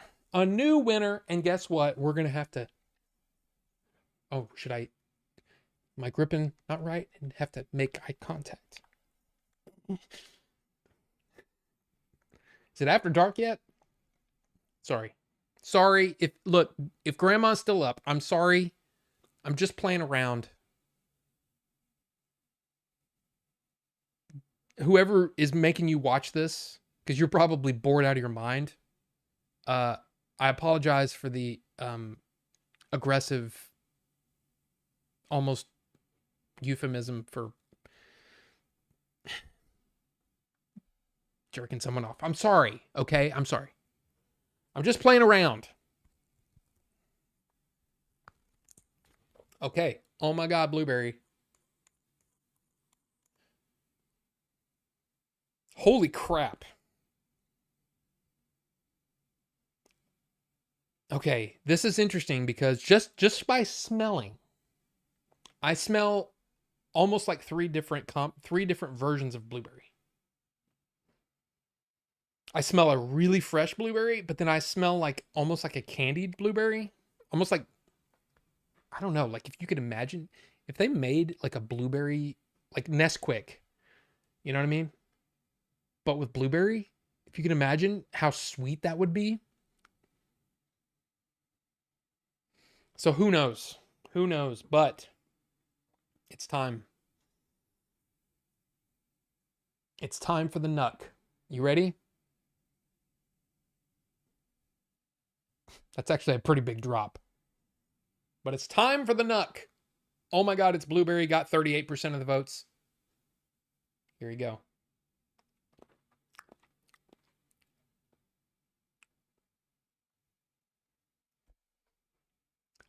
I'm getting a lot of.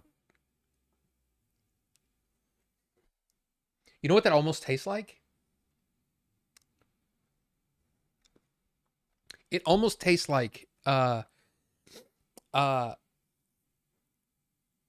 like soft serve vanilla ice cream. Super vanilla y ice cream, but with blueberries in it. But with a little bit of blueberry syrup. Huh? Can you picture that in your head? Like blueberries in a syrup. Okay? In like a blueberry syrup, you know what I mean? In a really like soft serve vanilla ice cream. That's what that tastes like off the nuck. So, let's see if we get close. Oh, here we go. Do that, and then let's do this. Put this on top. This is kind of hard to do. I gotta be able to see what I'm doing.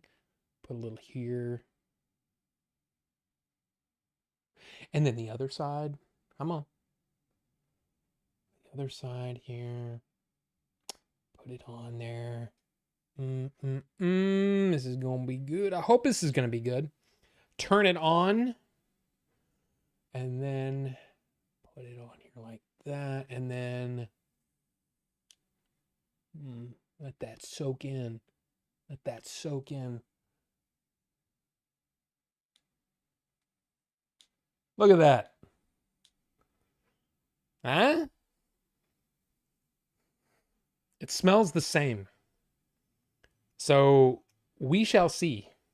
So many times you try to do this and you're just hoping. Okay, why is this not going? That was not screwing on correctly for some reason.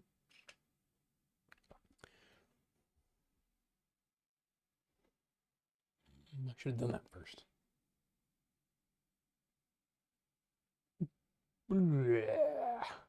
Right in there.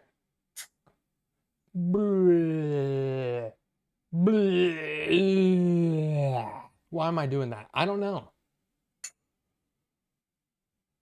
Oh, and that's weird. That's the first time I've ever done that, I think. Why wasn't it?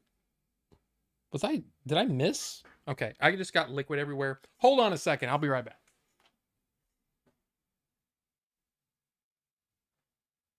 I got too excited.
You know what it is? The threads aren't catching for some reason.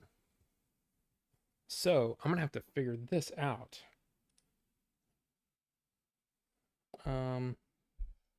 Sorry. The beauty of vaping right here. Not really. And this is probably pretty easy to fix. It's just, that's weird. Because a lot of times what that means is that and that could be it right there. Because the glass isn't all the way down. So basically all of that poured out because it poured out the bottom of the tank and went down the side. That's why it did that. It's because the glass is not down all the way. This is actually one of the more dangerous things about vaping. Sudden leaks.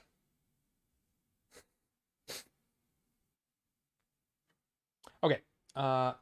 Let's see if that works.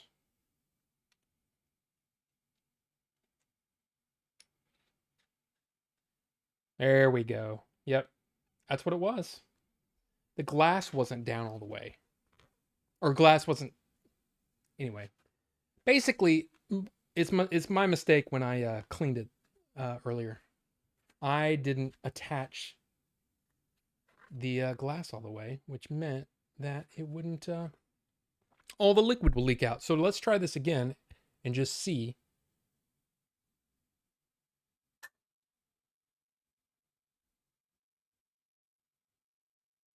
Oh yeah. Now it's filling up. And now we're good. Wow. Okay then. And good thing too that this mod is waterproof. Okay, wait a minute. Hold on. I'm gonna do this bit. Oops. The reason that I went in there really fast is because I was like, I do not want my entire office to smell like freaking blueberry. Because that's what happens when you get liquid on your mouse pad or on the floor or whatever, because it's kind of viscous. Okay. Finally, we can give it a shot.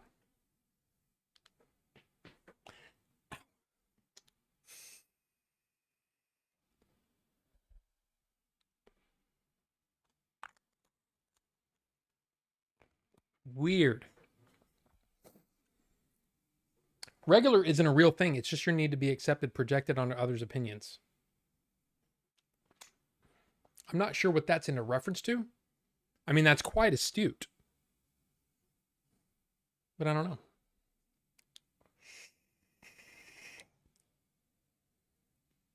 But Lou asked a very interesting questions. What are some of your favorite books?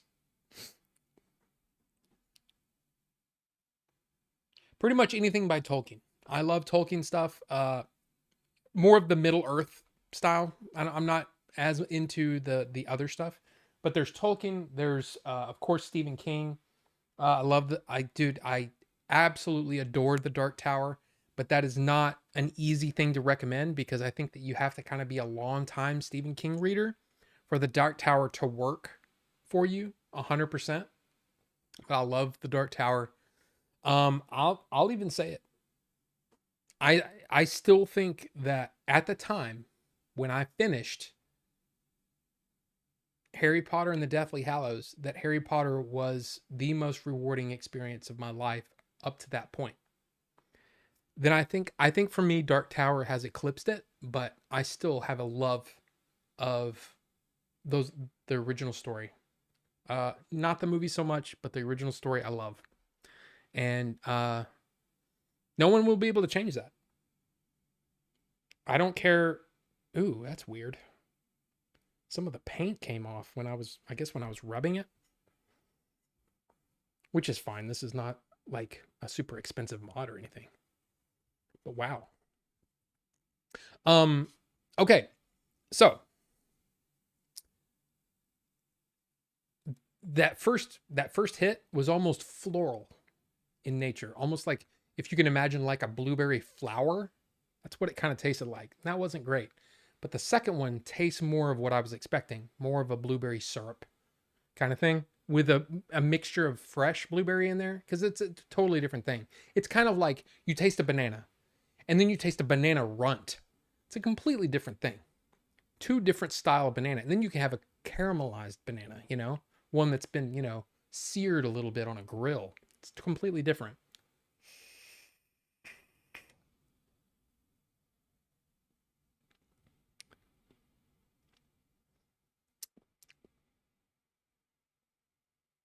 I'm not certain that this is going to be an oh my god blueberry, but it's pretty damn good.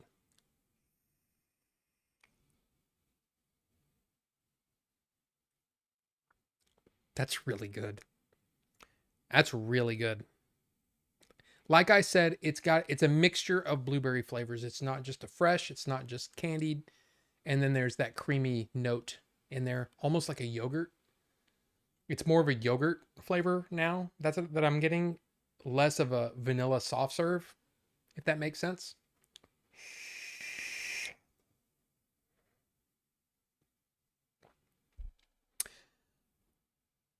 I'm going to be buying more of this liquid. I can tell already this is going to be one of those that I want some of all the time. So, good choice for the oh my god blueberry. Holy crap, it's good. Rufus said, everybody makes bad decisions after 6 o'clock. It's 9:15 here. Well, there you go. Barf day?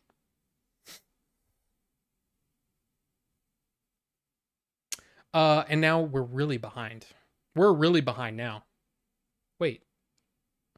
Why is this not refreshing? That's so weird. It didn't refresh.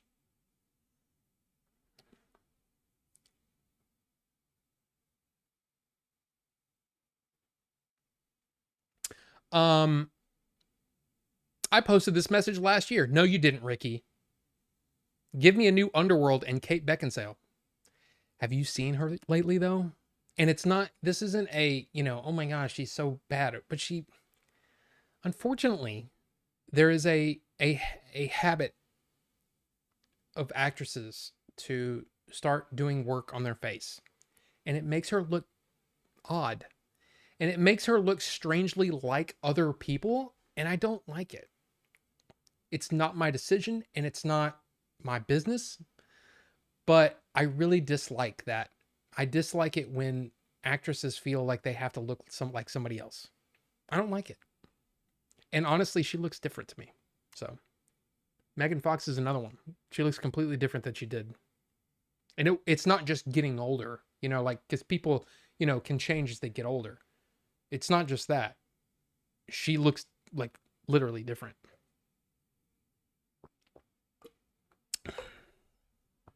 Oh, and there you go.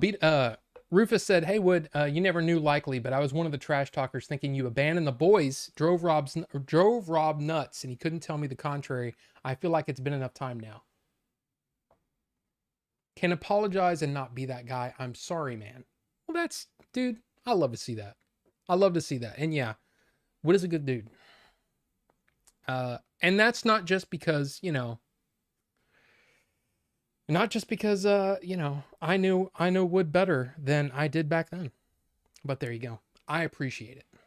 And he even said, I'm sick of every show that I'm supposed to watch or get caught up with being superheroes. The Boys, Marvel, Invincible, Spider-Man Noir. I want to watch them, but I'm sick of watching them. I mean, I can understand that. And especially when it feels like it's work. I get it. But you could argue. I'm not saying that your opinion's not valid. I'm not. But what I'm saying is that can feel like that in any multi-season series that you've never watched before. And you're like, oh my gosh, to understand this conversation about what's going on this week on this series, I have to watch all this content. It kind of is the same thing. And I understand that sometimes it feels like work. But all I can say is I love it. I love it when somebody tells me about a series that I've never seen before and that I get to watch multiple seasons of something. Like I still need to go back and Bucho, if you're listening, I still need to go back and watch The Wire because I've heard so many good things about The Wire, and it's just I've never really gone back to watch it. I kind of want to go back and watch it, but I haven't watched. I'm still trying to get caught up on For All Mankind. The season finale happened apparently, and then I'm still trying to get caught up. I haven't watched any of Spider-Man Noir yet. Want to watch that, so I get it, but I'm just. You miss out on some stuff, you know. And maybe that's okay. Maybe there's so much out there that you're like, you know what? It's the same reason why I'll pick to buy a certain video game over another that may be something that I'd really like. And it's because I only have so much time for this kind of thing.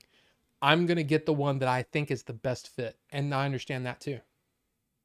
And also, like, for example, this weekend, if you went to the theaters, you might say, well, there's this Star Wars movie, and I like Star Wars movies even when they're not great. But there's this other movie that's really exciting and a lot of people are talking about. Maybe I want to watch that instead. I understand that, man. I totally get it. Same reason why I missed out on The Sheep Detectives. We'll talk about that in a minute. Let me try this again. Oh my God, it's blueberry. Or oh my God, blueberry. Whatever.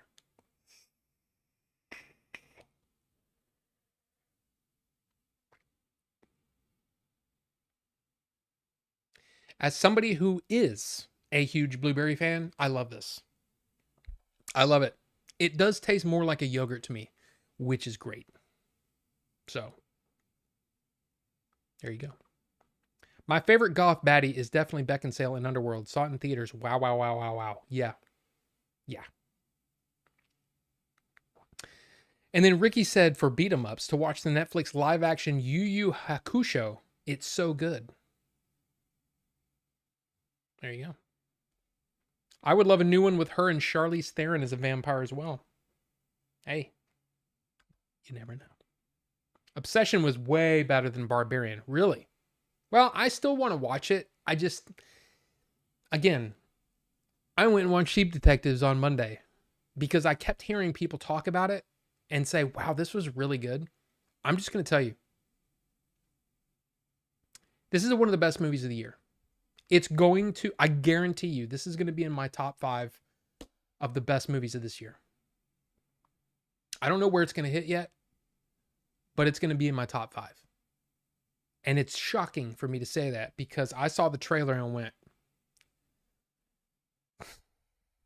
okay, this movie has that same feeling that Paddington gave me, where I actually felt irritated that I didn't give it a shot. This movie is so great. It's funny. Like, it's really funny.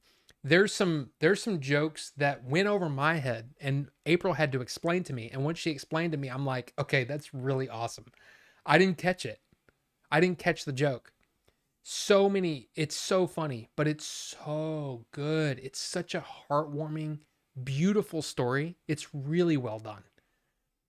It's really well done. It's got it all. And I'm going to tell you, and I have no shame saying this, this is a movie, there's a lot about grief in this movie. So I will say that, yeah, that is something to keep in mind when you watch it. It is beautiful though. It's really good. I thought of a scene and it was like, okay, no, don't cry. We don't want to cry two streams in a row. But man, I'm just telling you, it's great. If you were one of those that said Paddington, that's stupid, and then you went and watched it and you were like, holy crap, this movie's really good. You need to feel the same way about the Sheep Detectives. It's really good. It's so good that I really wanted to do a review last night, but I was tired and I was kind of in pain. I didn't really want to sit in here and do a review, but holy crap, this movie deserves it. This movie's so good. I loved it. I loved it so much. And it's one of those that it really should be like near the top of your to see list. Okay? I'm just saying it. It's fantastic. So good. But anyway. Let's see. Mid-90s was such a boring movie though, Rob. Give me a Barbarina movie. Mid-90s was such a boring movie though. Well, I mean, some movies work, some movies don't. I want another Fury Road. Fury Interstate, Fury Street, Fury Sky, Fury Cul-de-sac, Fury Highway, Quarter Mile Fury. Oh boy, more Tom Holland and Zendaya. Hooray. I don't know why everybody hates Zendaya all of a sudden. She's great. Everything I've seen her in, she's great. I don't understand it. I love Zendaya, so whatever. What's a Cronkite? But yeah. Fantastic, man. Fantastic Blueberry. So good. Why is my am I streaming still? I'm still streaming. Why is my chat either you guys are not oh, wait a minute. Maybe that's why. When I refreshed, it went away from live chat.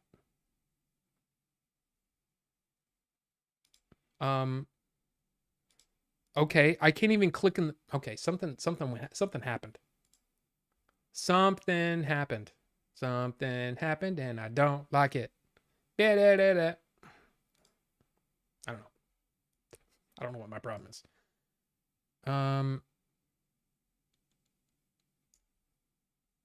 That's so weird. Okay. Walter Leland Cronkite Jr. was an American broadcast journalist who served as anchorman for the CBS Evening News from 1962 to 1981. What's a syrup? Oh, you got the nuck, Robert. You got the nuck. I'm glad you were there to see the nuck.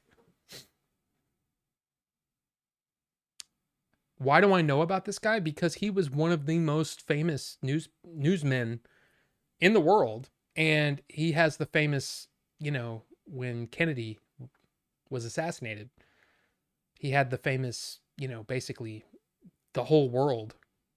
Well, I don't know about the whole world, but all of America pretty much saw Cronkite breaking the news to them. I knew who Walter Cronkite was. Of course, I'm older than you.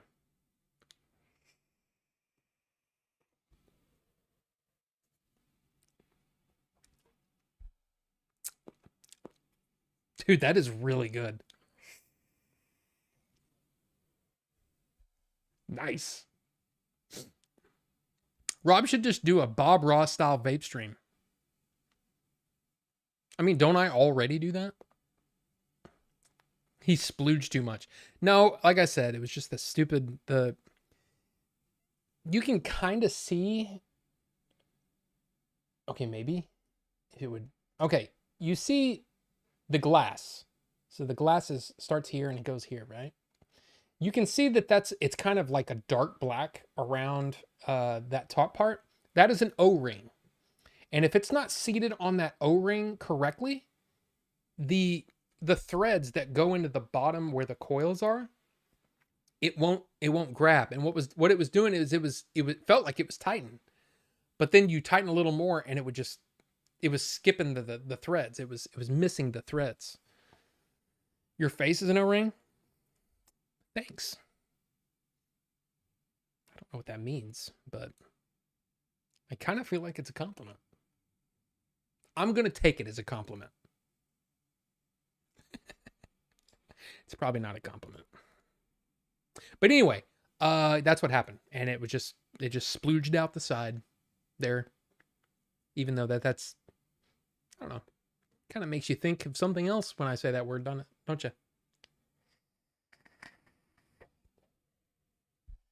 That Lego pile is a fire hazard, is it? There's another door right there. It's actually closer. So, I don't think so.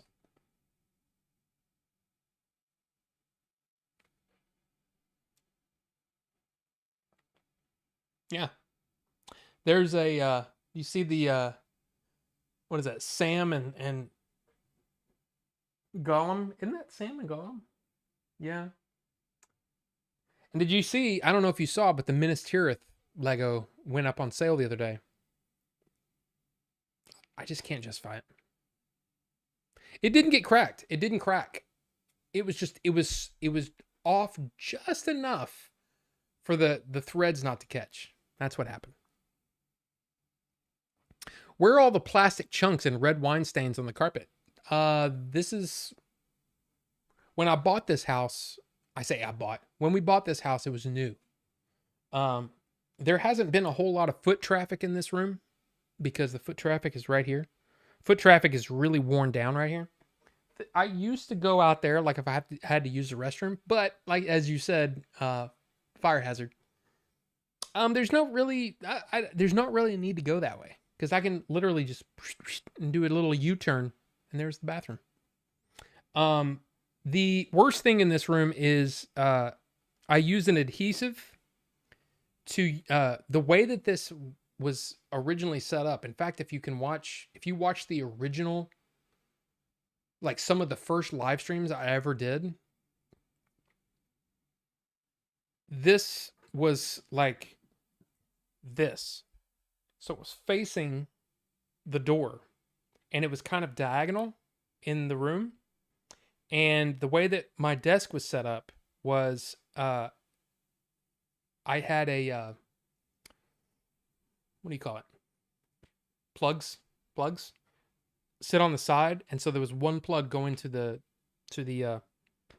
one plug over here, and that way you wouldn't trip over it. And then I put this thing over it that with adhesive to keep it on the floor. The problem is the adhesive discolored when I took it off, and all of it didn't come up. So now there's these 3 streaks of darkness, and I just need to get one of those really high duty carpet cleaner things and get in here and clean that up. And I just haven't because I'm lazy, I guess. Anyway, who cares about the carpet? I don't think this is a real home. This must be one of those fake YouTube houses. No, I built it. It's Lego. It's all Lego. I remember my pocket was soaked from it leaking and it was my tank being cracked. Yeah, this is not cracked. I don't see a crack. It's literally just that stupid thread thing. Song of Susanna is my favorite Dark Tower novel. What is yours? Oh my gosh.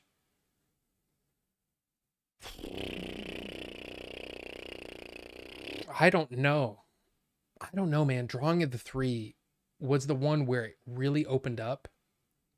Song of Susanna is great, though. They're all great. I really love the Wastelands. I really love the Wind Beneath the Wind Through the Keyhole, or whatever it is. The Wind Through the Keyhole, right? Whatever that one was, I enjoyed it. I read it in order. Like, I didn't read it after the book was over, or the series was over. I read it in line with the story being told. But yeah, man, just what a great freaking series. Dude, I'll just say when Father Callahan showed up, I lost my mind. I was like, this is so good. Because I'm a big Salem's Lot fan. Go watch The Wire and Deadwood. Don't tell me what to do, Justin Yates. Go do all these things. I'm just kidding. I need to watch The Wire. I do. Deadwood, I feel like I already gave that one a try and it didn't work on me. And maybe I just need to give it more time. I don't know. I just haven't done it yet. Australian playing a Scot. Funny as Irish and Scottish heritage. Well, so do I. Homies would be pissed if I played a sheep detective. I don't think that matters. All that matters is that is a great freaking movie. You aren't older than me. Star Fox would say you are regular aged. Well, there you go. There you go. Zendaya can be irritating and annoying on screen, sometimes endearing, but no characters that come to mind where you want her to be in the movie enthusiastically. Wow, Shozama, that's an odd statement to me. I've never seen a performance that made me not like her. But then again, I also have a very, very high tolerance. There are very few actors that completely turn me off like that. I mean, you could argue, probably rightly, that Mark Wahlberg is one of those actors for me. And if Zendaya is one of those for you, I understand. I understand. I just I don't know. I don't have anything wrong. I don't have anything bad to say about her. What if the closet door is on fire, Robert? I would leave. Or pee on it. One of the two. He has a window in front of him. Yeah, I could just jump out the window.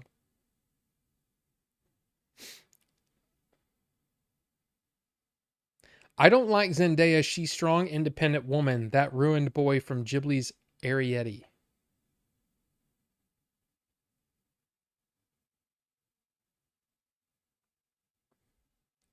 I don't know what that means.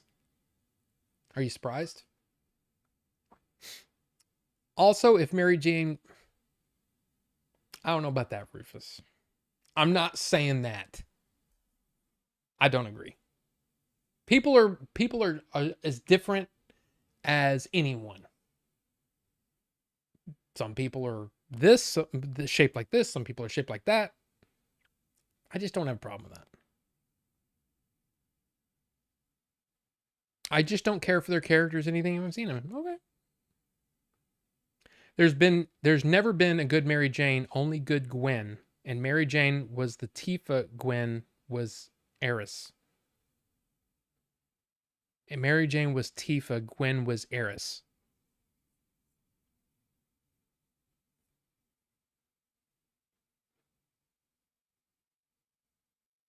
I mean, I kind of get that.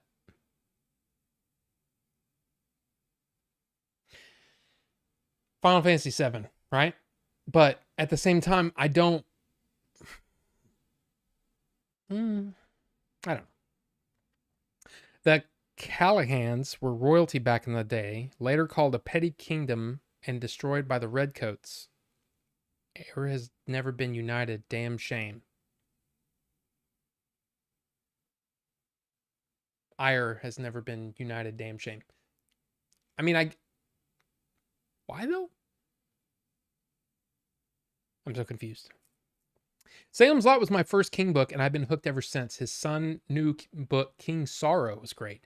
Dude, I have been so well. I'm into the Cosmere. Okay, so Brandon Sanderson. I've been really enjoying it. I can't really call it a favorite yet, even though the Way of Kings just completely blew me away. I loved Way of Kings. I've been really enjoying Stormlight. But I also really enjoy the Wax and Wane era of Mistborn. Been really enjoying that. I just finished, in fact, 2 nights ago, I finished Dawnshard.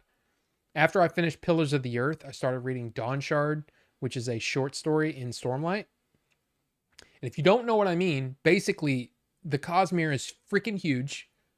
Tons and tons and tons of books. And some of these books are more like, they're more written like historical epics, you know? And then some of them are written almost like pop, almost like a Sherlock Holmes kind of way. But the Cosmere is the universe that Brandon Sanderson created. I love it. And I've been reading a lot of that. I am taking a break from the Cosmere and I'm reading The Count of Monte Cristo. I just started, like I said, 2 nights ago. I'm enjoying it, but I'm not that far into it. And it's a big book. So I'm going to be reading that for a while.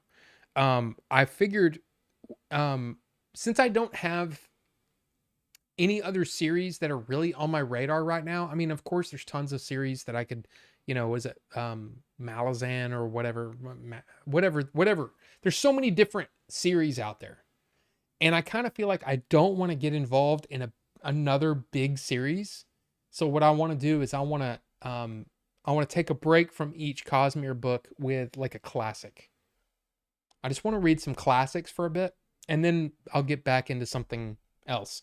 But I haven't read a Stephen King book since The Dark Tower, book 7.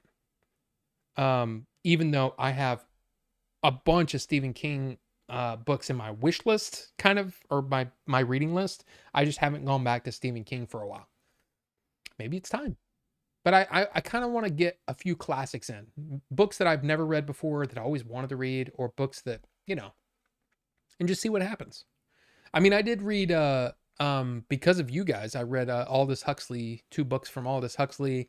I read both 1984 and Animal Farm again. Actually, Animal Farm I'd read before. 1984 I'd never read before. That was really interesting, and Aldous Huxley and all that stuff, man. Wow.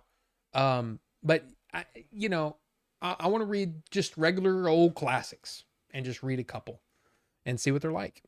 So Parker was presented with both. What are you talking? Oh, Parker was presented with both forced Mary Jane. Cloud was presented with both forced Tifa.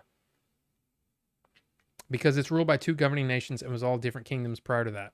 Also, I'm sorry I'm being confusing. I'm telling inside jokes to folks who aren't here, who are lurking, kind of. Okay. I mean, I get what you're saying. I get what you're saying about Peter Parker, Mary Jane, Tifa, is Tifa, and Gwen Stacy, however you want to. But I mean, true. But I have no problem with, like, I've always had no problem with there being a new Batman or there being a new whatever. And it's like, I don't understand why people with Indiana Jones is so like, oh, it's got to be Harrison Ford. No, it really doesn't. And if you seriously, I'm not advocating for them redoing the Star Wars trilogy, the original Star Wars trilogy. But if they did, it really wouldn't be the end of the world. It really wouldn't. Because we still have the original trilogy to watch. No, we don't. The original versions have never been put out on Blu-ray. I mean, I get that. What? I'm sorry. I didn't mean to act like, that was a terrible opinion. It's not a bad opinion. But what I'm trying to say is those originals do exist. And any number of remakes or reboots or whatever, it's not going to change that those movies exist. And you can still love those. If you're into Legends, and you love all the Legends stuff they did for Star Wars, if you love Shadows of the Empire, you love Heir to the Empire, you like Dark Empire, if you love the Rogue Squadron series, dude, freaking love them. There's nothing that says that you can't love them. Period. Like, the end. Thank you for my TED Talk. Thank you for watching my TED Talk. Just saying, just because they remake something or whatever, it doesn't mean that those originals don't exist. And if 7, 8, 9, Force Awakens, Last Jedi, and Rise of Skywalker put a bad taste in your mouth, don't watch them. Like I do. Or don't. I don't watch them. I don't really care about them. They're there. I know they're there. I know the stories. Yeah, I'm not a fan of it. But I don't. The thing that irritates me. Okay? The thing that irritates me about this thought process that, if The Force Awakens basically undoes all of the good that they did for the galaxy at the end of Return of the Jedi. It just undoes it. Let me ask you something. And this is just one of those things in your head. I'm not asking for a ton of comments. I'm not asking for anything. Just think about this for a second. World War II ended. Hitler was defeated. Does evil still exist in the world today?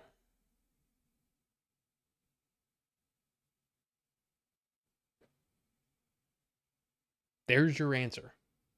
Just because the Empire was defeated and the Emperor was defeated at the end of Return of the Jedi doesn't do anything. It doesn't mean that 30 or 40 years later, some other, new group of people could cause issues in the galaxy. Well, they look just like the Empire. Okay,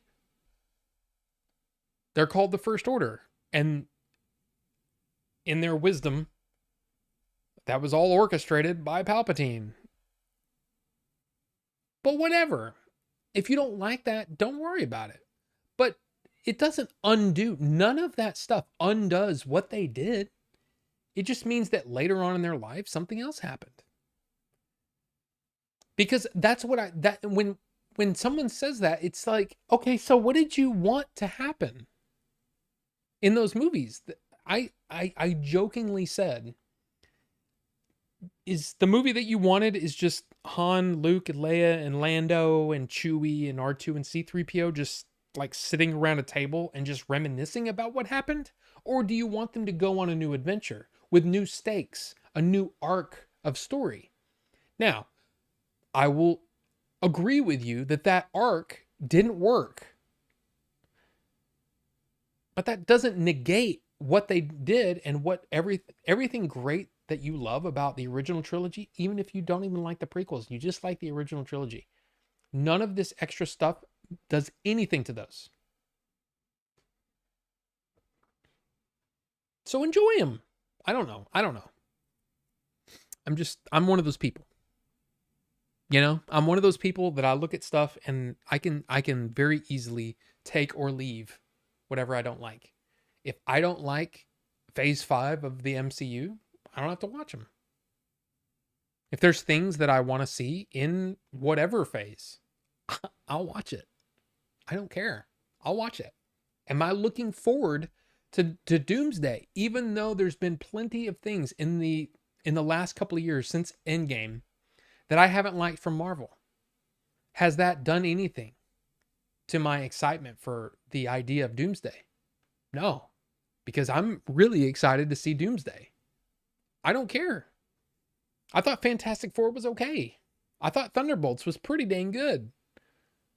I really like Daredevil, but guess what? I'm pumped for Doomsday. I want to see it. All kinds of crazy crap's going to happen, and I'm down to see that. I don't know. It's the end of the world, and I feel fine. Yes. Kind of.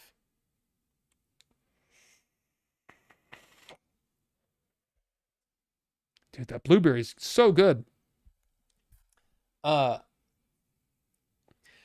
make them new, give a new kid the power. We all liked Miles and they followed his story better. Okay. Lou said, been meaning to start Sanderson. All I've read of him is when he's finished Wheel of Time. Yeah, Wheel of Time was great. I did read that too. Any advice where I should start? It depends. Do you want to do it like I did and start with the very first book? The very first book that's in the Cosmere. It's a book called Elantris. And if you search for Brandon Sanderson Cosmere, or you can probably just put Cosmere, Cosmere, chronological order, and you can just start. Or you can say, well, I want something that's, an adventure or whatever, and there's some magic and some mystical stuff and whatever. But I want it to be light and I don't want it to be too huge and epic. Go for the Mistborn. Start with the first Mistborn. It's called Mistborn: The Final Empire. Start with that and then go. If you want something big and epic, and you, like I said, you can start anywhere you want, but really the beginning of Mistborn: The Final Empire, or the beginning of Stormlight, called The Way of Kings. Those are really the only two other places to start, in my opinion, other than starting at the very beginning with Elantris. So it's up to you. I'm one of those where I like to read things in. I didn't do that for the Dark Tower. I read Wind Beneath the Keyhole or Wind Through the Keyhole, whatever it's called.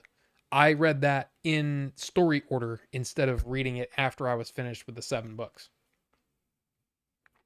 And just because. I guess. Just because I did. That's what I did with that. With the Cosmere, for some reason, I was like, I really like the idea of reading it in chronological order, the way that fans read it. And so, like, it actually tells, there's a short story collection called Arcanum Unbounded. Okay. And it has a bunch of different stories from the Cosmere. Some of them deal with kind of like the Mistborn stuff. Some of it deals with Stormlight, and it kind of jumps around. It's all over the place. Well, this one chronological order listing, it puts all of those in like in order. Kind of in the order that they were written. And I like that. So it kind of, even though it kind of jumps around, it'd be like, okay, I'm going to read this section of Arcanum Unbounded, and then later I'm going to read this section of Arcanum Unbounded, because it's basically a story, a collection of short stories that he wrote and released on his website over time. Basically, the more you read, you're going to understand what I'm saying. But that's really what you know. Do I want to start with a set of books that I can read as its own story? Yes, you can do that with Mistborn. And then you can do that with Stormlight, even though Stormlight's technically not finished. Mistborn, the way that they did Mistborn is it kind of jumps around in eras. So there's different eras of Mistborn, and I think he really just finished the second era of Mistborn, and then there's another one that hasn't come out yet. To my knowledge, I could be completely wrong about this. All I'm saying is I enjoyed starting with release order. So there you go. I hope that helps. But it really depends on you. That's the great thing, is that with the Cosmere, it's kind of in a way, it's a lot like Stephen King, where you can read The Dark Tower without reading anything else, but you're going to get more out of The Dark Tower by reading specific books. With the Cosmere, there are connections that you'll notice if you read them in a specific order, I guess. So there you go. Rufus the Red said, Star Wars 7, 8, and 9 were masterpieces. Love letters to the fans. Much like Final Fantasy 16 is my favorite Final Fantasy. I cried more watching the new movies. I can't tell if you're messing with me or not. Here's the thing, and it's one of the reasons, like last week I was talking about Star Wars in general. There's different kinds of Star Wars fans. There's some fans that only want to see stuff about the Jedi. Some people only want to see stuff about, like the bounty hunters. Or some people only want to see stuff about like the crime element, the underworld. Right? So you've got, and Han, I consider Han and Lando to be part of that kind of element because, they were smugglers, the crime element, Jabba the Hutt and all that stuff. And then of course you had the bounty hunters and all that stuff. There's all kinds of aspects of Star Wars that make it cool. Then there's the Mandalorians now, of course, which is almost a weird subset of the Jedi in a weird way, the way that they've done the story. So yeah, some things will appeal to others. Andor is completely not about any of those things. It's only about the rebels versus the Empire. And there's barely any talk about the Jedi or the Force in it. It's literally about regular ass people dealing with the Empire. Some of these people don't like some of the other elements because they don't include the elements that they like. Me personally, I love it all. And if you want to tell a story that's only focused on the Jedi, go for it. If you want to tell a story like Andor, all about the rebels versus the Empire and how the rebellion started, yeah, I want to see that. And how the Empire works, almost like a bureaucratic company type situation. Yeah, I want to see that crap. You want to tell a story from these kids' point of view, and they find, a criminal, basically the remains of an old ship that turns out to be, he was a pirate, yeah, man. Dude, I'm all over any of it. Now, some of it I like better than others. But it really, with Star Wars, the thing about the original trilogy is it was kind of a mixture of everything. And that's part of what makes them so interesting, is that you didn't have to be just a fan of one thing or another. All of it was interesting, So, I don't know. Okay, everything still looks green, but my replay is hung up for some reason. And I don't know why. And Rufus said, nope, I'm dead serious. I'm a Knights of the Old Republic guy. Just don't make it lame. Love the extended universe. Hey, and again, extended universe, whether it's Disney canon or whether it's, some of the now Legends canon, dude, love what you love and just enjoy it. But also at the same time, allow other people to have their opinions about the other stuff. Like, I have no problem if you say, you know what, I didn't like the sequel trilogy. I agree with you on that. I didn't like this part. Really like this part, didn't like this part. That's why I did my ranking last week. You saw my thoughts. I'm all over it, and I'll watch and read whatever. Now, again, I read Heir to the Empire and Dark Empire and Dark Empire 2, trying to love them, and I just couldn't get into them. Don't have my copy of Heir to the Empire anymore, and I kind of want the original, like, first print Heir to the Empire hardback, because I have my hardcover Dark Force Rising and Last Command, and I kind of want to read through that again, just so I can be honest with you, but also honest with myself and go, you know what, this is pretty cool. And there's a part of me that I think that I distanced myself from what I was reading because it didn't feel 100% right to me. I kind of want to let that story work again and just see if I can come to see what other people really love about it. Because when I read those, and if you had said back then, this is going to be what 7, 8, and 9 were, I would have said, that's a terrible idea. I didn't like them that much. There are really cool ideas in there, but for the most part, I did not like them. Dark Empire and Dark Empire 2, I don't like them because Luke feels like a damn superhero, number one. And number two, I don't like the fact that the Emperor comes back. So I don't know. Filbert said, I'm someone who dislikes the prequels and doesn't like the new trilogy at all, but I'm all for them trying new movies and stories. Yeah. Dude, I seriously would love to see, I know this is way out there and they'll probably never do this, but I would love to see a romantic comedy like a Will and Grace or whatever in Star Wars.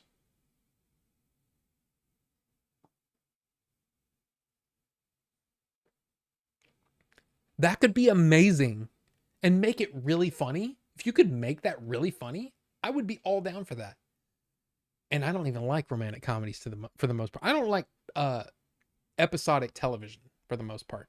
I never really have. But I'm just saying, dude, if somebody had a story to tell and that was the way that was the framing of that story, dude, tell it. I want to see it. I want to see how wacky you can get with Star Wars. But I feel like now since it's under Disney, they don't have, like, Andor to me. That's why Andor to me is a damn miracle.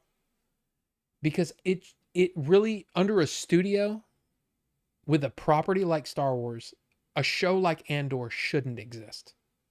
It goes against everything that I think. Like, there is nothing about Andor that is marketable for kids as a toy, really. There's nothing there. It's literally just a story about a revolution. How do you market that to kids? I don't know, but I love that it's there, and I love it so much. But again, I also loved Skeleton Crew, which was basically Goonies in space, or Goonies in Star Wars. And I enjoyed the hell out of it. So I'm all over the place, but there you go. They should have copied more Flash Gordon and Lucas other inspirations, LOL. Well, Shazam, I mean, in a way they have. That's one of the things that I like about Clone Wars is that there are definitely nods to different things, inspirations that Lucas had. And I think those are great. Again, it's all about, I say this all the time, and I'm sorry for saying it all the time. but it's all about story. Nothing else matters. And no, not Metallica. Not talking about Metallica now. I'm just saying nothing else matters except for the story. If you want it now, again, you couldn't do a Backrooms kind of story in Star Wars. Or could you? That could be really interesting. The world between worlds.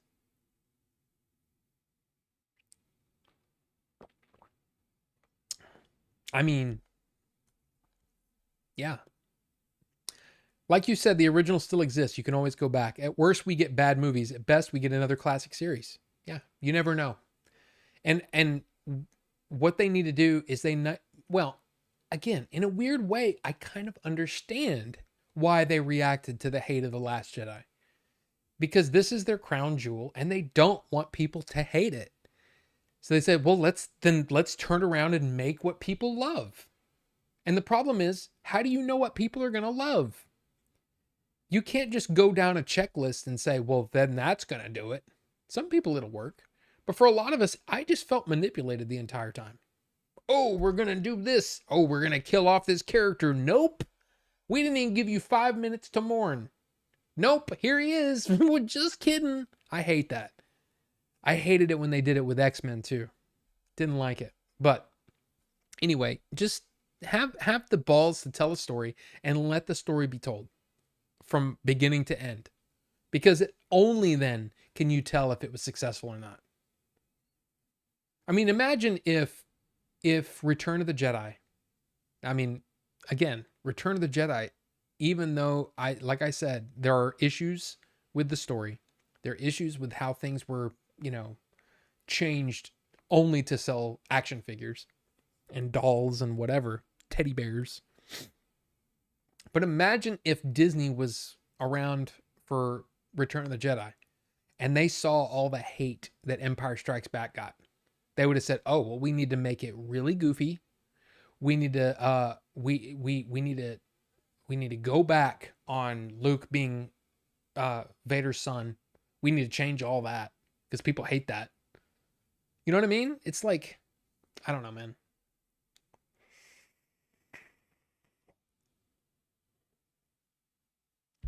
Wesley Van said, "Have you watched the Penguin TV series with Colin Farrell?" Oh, yes, I have. And it was awesome. Talk about different from the Penguin we've always known. But it was awesome. And I love it. And again, if anybody says that Colin Farrell is a bad actor, you can just go, I don't need to hear any more from you because your opinion is not worth hearing. Because Colin Farrell is an amazing actor, and the Penguin is yet another example of how awesome Colin Farrell is. Amazing show. If you're a fan of Batman and you're a fan of alternate stories and things like that, dude, the Penguin is amazing. It's so good. Get books from Appendix N. Just remembered I need to finish my Jack Vance book. I have no idea what that means, Shozama. Please explain yourself. I would like a story of how Boba Fett became this legendary feared bounty hunter and not this boring old man. I mean, wouldn't we all like that? Have you ever watched SLC Punk, Rob? No. SLC Punk was my Bible, Rufus said. Here's the thing. SLC Punk is one of those movies that I know will not appeal to me. I know it won't. I'm not that guy. I just haven't. Vinny. Hello, Vinny. Vinny comes in hot and says, Rob, have you ever watched my butt? No, but it's not on any streaming service that I know of, including YouTube or Twitch. Now, if you started your next Twitch stream with you twerking, then yes, I would watch your butt. Hello, Vinny. Good to see you. And hey, good job on Minecraft May for Game Dave. Gamer David. Man, You did an amazing job. And even though I wasn't able to participate as much as I would have liked, and as much, all the things, dude, amazing job. Really, really fun stuff. It's one of the movies of all time. Yeah, see it. And look, here's the thing. I get it. You know, Matthew Lillard and all that. I get it. But I guarantee you that's a movie that's of its time. And that's a movie that I know will not appeal to me. It's the same as Repo Man. It's the same kind of movie. Just like I fear that there's a lot of movies that I loved in the mid 90s that don't play today. And they don't work for people today. And especially if you're of a certain age or whatever. I don't know. Rufus said, I was called Steve-O for nearly a decade. And then Ricky said, I only know one Steve-O, and he's a 50-year-old celebrity that gave me some sunglasses. Not even the same name, and you just said you saw SLC Punk. I didn't say the name was the same. Steve-O like Devo, not Steve-O like Jackass. Things I never thought I'd say again. That was a conversation between Ricky and Rufus, everybody. Filbert said stuff like that, a rom-com in Star Wars is the type of stuff I would like to see them try too. Just anything new and fresh, a new fresh take. You know? That's why, man, when they said that they were going to do an Uncharted style game in Star Wars, I was like, yes. And begin. And then they, for whatever reason, didn't do it. Okay. A lot of my stuff is not responding. So I am reloading my pages. So hold, please. Hold.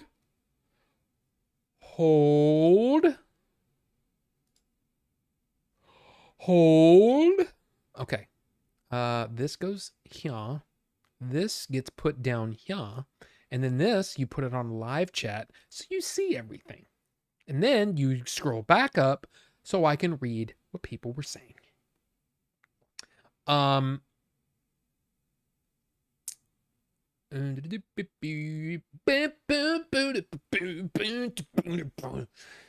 What? It is Steve-O from Jackass. He gave me sunglasses when he was here in San Angelo doing a show. Well, there you go. That's awesome. And Filbert said, I generally hate stuff being retreaded in fan service. I also hate when shows / movies explain mystery and lore. I want new Star Wars stories, which is why I think stuff like Andor worked, in my opinion. I don't need to see Boba Fett again or a 70-year-old Luke. Here's the thing. I don't need, just like you said, I don't need every mystery explained. I hate that. It's one of the things that I mean, if you're absolutely setting up a story with multiple parts and you're setting up things for people to figure out or for people to, you know, learn later, that's one thing. But when you're saying that, for example, it's one of the things that drove your imagination insane as a kid, if you saw Star Wars as a kid, is before you knew anything about what the Clone Wars were. Luke turns to Obi-Wan. You fought in the Clone Wars? Yes. Yeah. And boy, was it jacked up. Or whatever, right? You're like, oh, what the hell is the Clone Wars? Dude, I love that kind of stuff. That's the kind of stuff that never should be answered. He, in a weird way, I understand why he wanted to do the prequels, because he wanted to tell that story. And he wanted to comment further on political things of the day. I get that. I understand it. I understand. But I kind of wish that the Clone Wars were not literally clones versus droids. I thought it was, what I thought was, and of course we've talked about this before, that it was possible that Obi-Wan was a clone. And that it was his name was a designation. OB-1, not one, OB-1 Kenobi. And I was like, when and I don't know where I heard this. This is years and years and years ago. Years ago, way before the prequels came out. And it was one of those things, it was like, wow. So you telling me that they cloned the Jedi, and those clones were fighting against another group? Who knows? You know. And then in a weird way, I feel like older Lucas said, "Okay, I don't want clones killing people, so I'm going to make them droids," and that's a bummer. It took away the stakes in a weird way. Anyway. Wraith, welcome, sir. And he says, yes, Metallica. Well, I mean, I'm not saying that Metallica is bad. I'm just saying I wasn't talking about Metallica. Metallica? See, why did that change? Did that change in the chat for you guys? Where if you mouse over it, it says, it actually says Metallica, but if you take the mouse off, there's a symbol, then Metal Lick. What?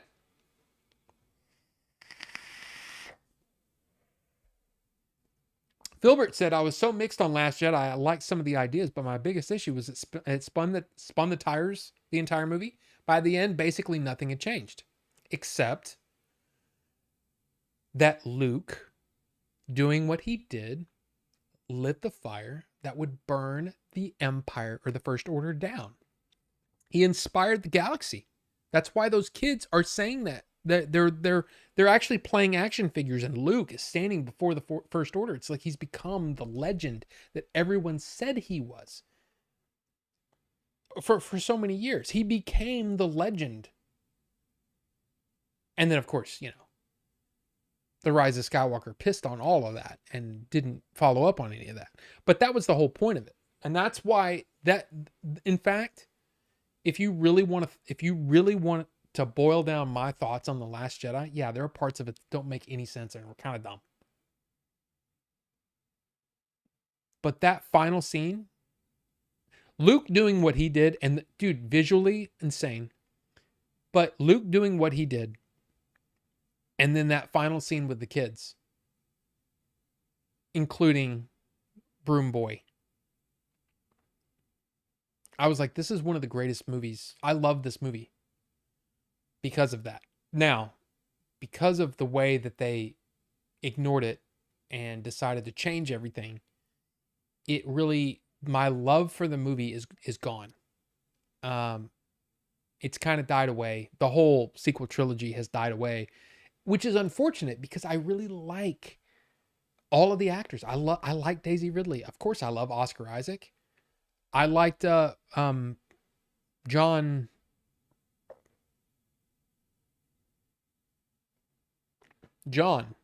as Finn. I liked him. I wanted to see more of them. And I wanted to see them especially with The Rise of Skywalker, it was like, it's a shame that these actors are not getting a good movie to do. That's what I kept thinking.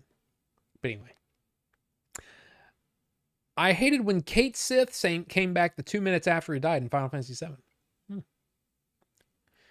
I saw SLC Punk, but it's not memorable to me. I know a lot of people that love it, though. Oh, yeah, for sure. For sure. I know that it's not for me. My band used to play Sex and Violence as a warm-up. Ricky asked Vinny if he washed his butt, and Vinny said no. Good. It's just how I like it. Ew. No Enemy, no The Cell, no SLC Punk, no The Wire, no Deadwood. 5 for 5. I quit. Look, I'm just saying. I put Enemy on the list, and dude, The Wire has been on my list for a long time. I just haven't gotten to it. And Deadwood, just not for me. Are you serious? SLC Punk has a lot of redeemable qualities that still hold up. Even if it's outdated or you're not a punk, there's still something to it.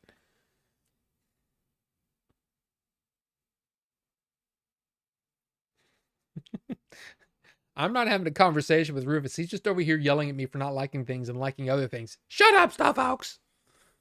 I mean... And now Rufus is all quiet. Or he fell asleep. One of the two. In the Dungeon Master's Guide, Gary Gygax cites the following 28 authors in particular as having shaped the form of advanced Dungeons & Dragons. Of these, he lists the most notable as L. Sprague de Camp, Fletcher Pratt, Robert E. Howard, Jack Vance, H.P. Lovecraft, and A. Merritt. In 2003, he added Fritz Leiber to his set. He listed them in Appendix N.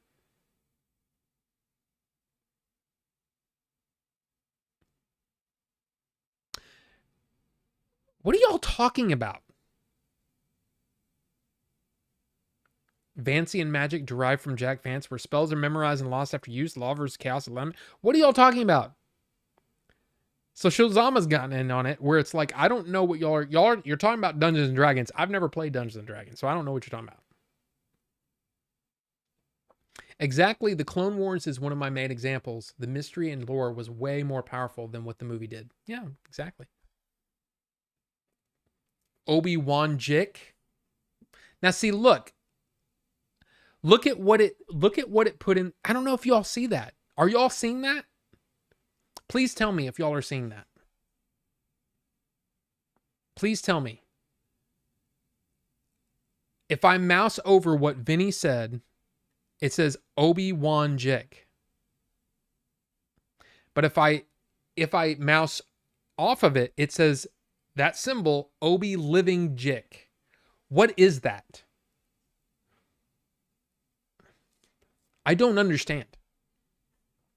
Justin said he didn't want to sell a story. He wanted money. You'll read this comment 70 minutes after, so you'll forget what I'm referring to here. So I'll just say, hey, Rob. I still don't know. Dude, it wasn't that long ago. I don't know why mine is doing that. Filbert, thank you for saying that you don't see it. There's a gravitas keeping things simple and not expanded on. Yes, absolutely. It's building a world out. The Legend of Obi-Wan Jik. And Shozama, I know that you put a link in there, but man, I don't know what that means. I guess it's just because I'm not into Dungeons and Dragons. Wait, Broom Boy was in a movie? Yeah. Well, I mean, that's what people called him, because he wasn't like a character with an arc or anything. He's in all the Canto Bight stuff, and then that's what we see at the end of Last Jedi is these three kids that work in that stable,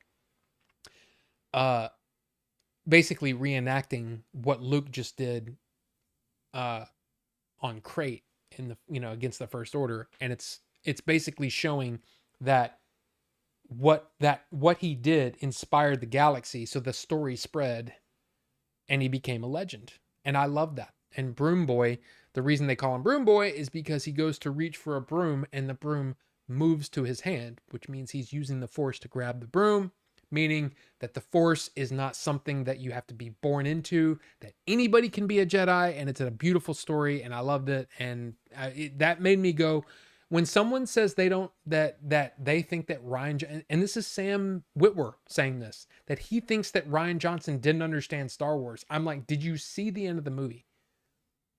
The end of the movie is exactly what Star Wars is all about. Luke Skywalker is just an avatar for us to be able to get into the movie. He's not the only person that can be a Jedi after the Jedi Order dies. That's what I loved about it, is that it was like, finally, we're taking this idea and saying Star Wars, the story in Star Wars is bigger than just the Skywalker saga.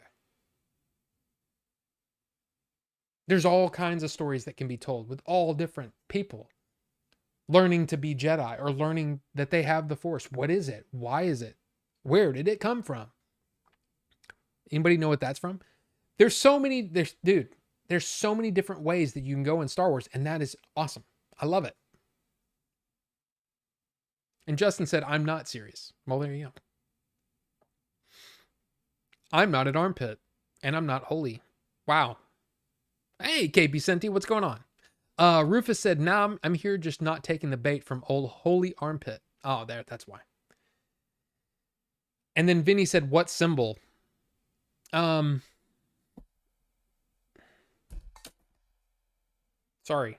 I'm going to do this.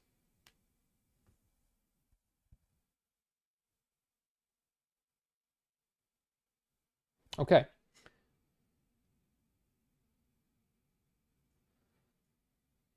Look right in the center of the screen. Vinny, see that who I be.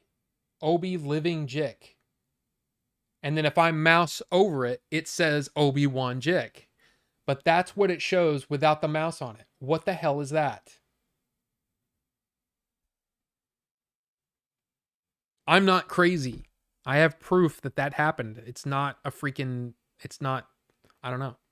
That's auto translate, but why is it doing that? There's nothing to translate.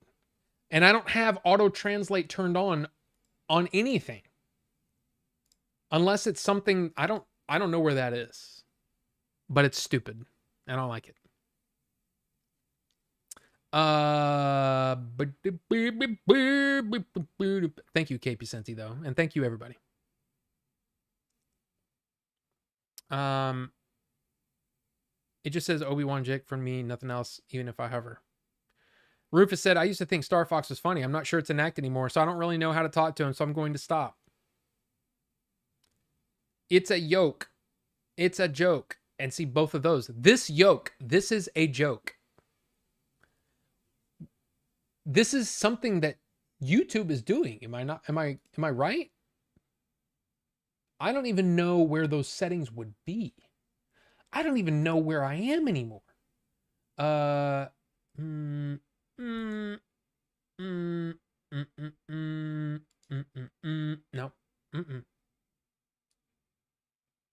I don't know.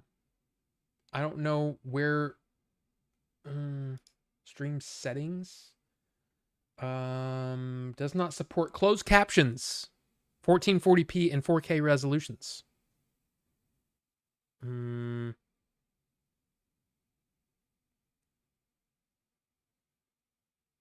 I don't know. Doesn't matter. I don't know. Yolk of egg. Wow, not all the best streamers are here all of a sudden. That is awesome and wholesome. There you go. That is so weird. You mentioned you wanted to read some classics, and I was mentioning some older books I want to read from early to mid 20th century that has pulp fantasy and sci-fi. Ah, gotcha. Thank you, Shazama.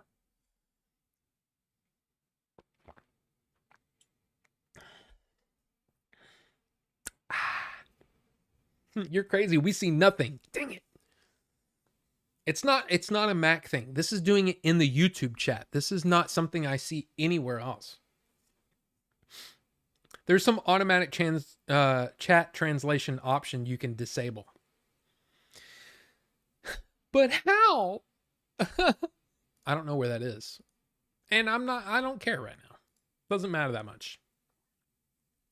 To quote a problematic fave, what is the T? Oh, shit. I didn't show off the movies I watched. Other than The Sheep Detectives, which, like I said, you should put it on your list. The movie's awesome, and it's great, and it's really funny and sweet, and I cried a lot because it is very, very well done, and it knows exactly what buttons to push to make me sad and to make me, cry. So it was great.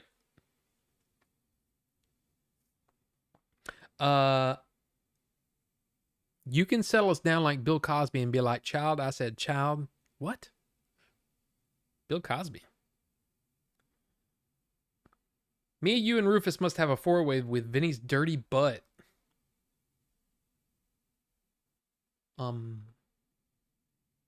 So out of the 5 flavors I got from Stevie's, I only got one. Oh, you only like one. Oh, that sucks. I'm sorry, man.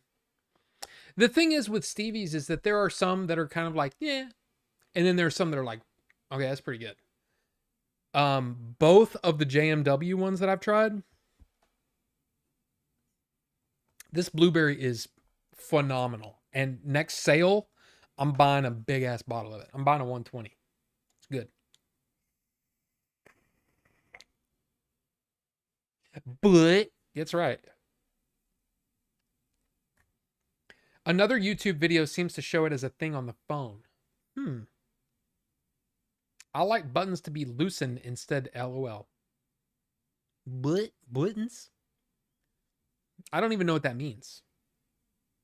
Okay, Real quick, before 10, we're going to go over the movies that I watched this week. They're all from the Criterion Collection.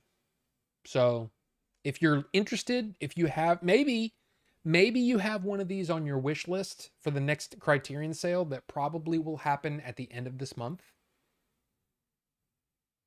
Probably, or early next month. And it might only be like a week or something, or a day even. Like Criterion themselves will do a 50% off sale, and it'll be a 24-hour thing. So maybe you have some of these on here. These are all old movies, like old. First up, His Girl Friday. Howard Hawks. And this is from the movie His Girl Friday is from 1940, and it's actually based on a very famous play. And this play was adapted first into a movie called The Front Page from 1931. I watched both of them, and I will tell you this. His Girl Friday, if you have ADHD, His Girl Friday may be for you. Because there are so many conversations going on at once, and people are talking over each other. This movie is so freaking good. I loved His Girl Friday so much. This wasn't on anybody's nobody recommended this to me. It was just, hey, it's Cary Grant and a movie I've never seen. I like Cary Grant. Let's give it a shot. Awesome. This is an amazing thing. And of course, His Girl Friday itself, I don't know why it's doing that, but His Girl Friday itself is in 4K. So you can get the 4K version and it looks great.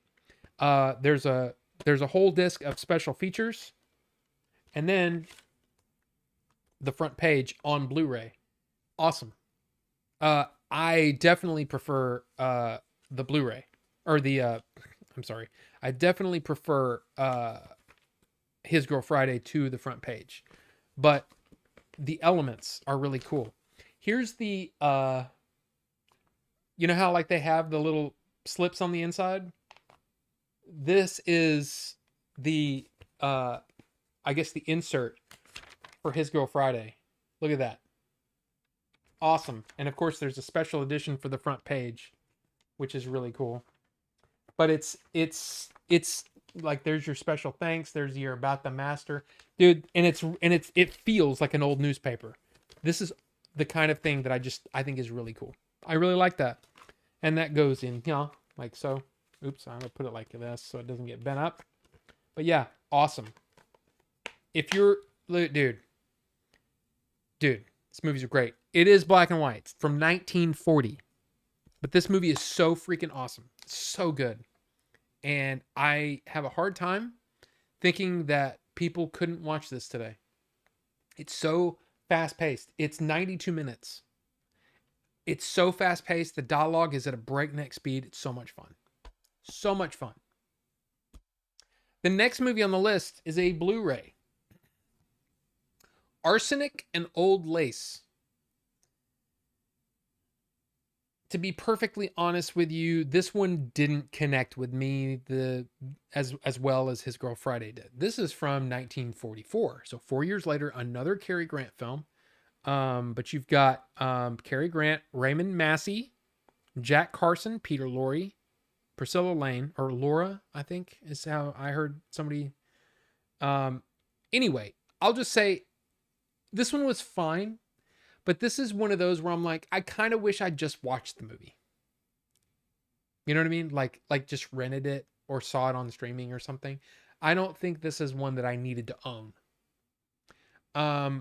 But it was still fun to watch. And of course, the only thing bad about just like renting Arsenic Old Lace is you don't get all the special features. So there's a new audio commentary that I also watched. Really, really good. The radio adaptations, I almost never listen to, but they are interesting sometimes. But look at by the way, His Girl Friday, look at all the special features there. The interview with film scholar, archival interviews with Howard Hawks, featurettes. I mean, look, there's some cool stuff on both of these. But I would recommend His Girl Friday over Arsenic and Old Lace. Just my opinion. And this is one of those that's like a classic comedy and people like it. Cary Grant, it's a Cary Grant I've never seen before. I've seen a lot of Cary Grant movies.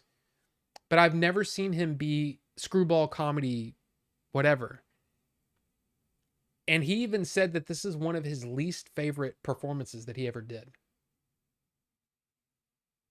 And in a way, I agree with him, but it was also really cool to see him in a screwball comedy.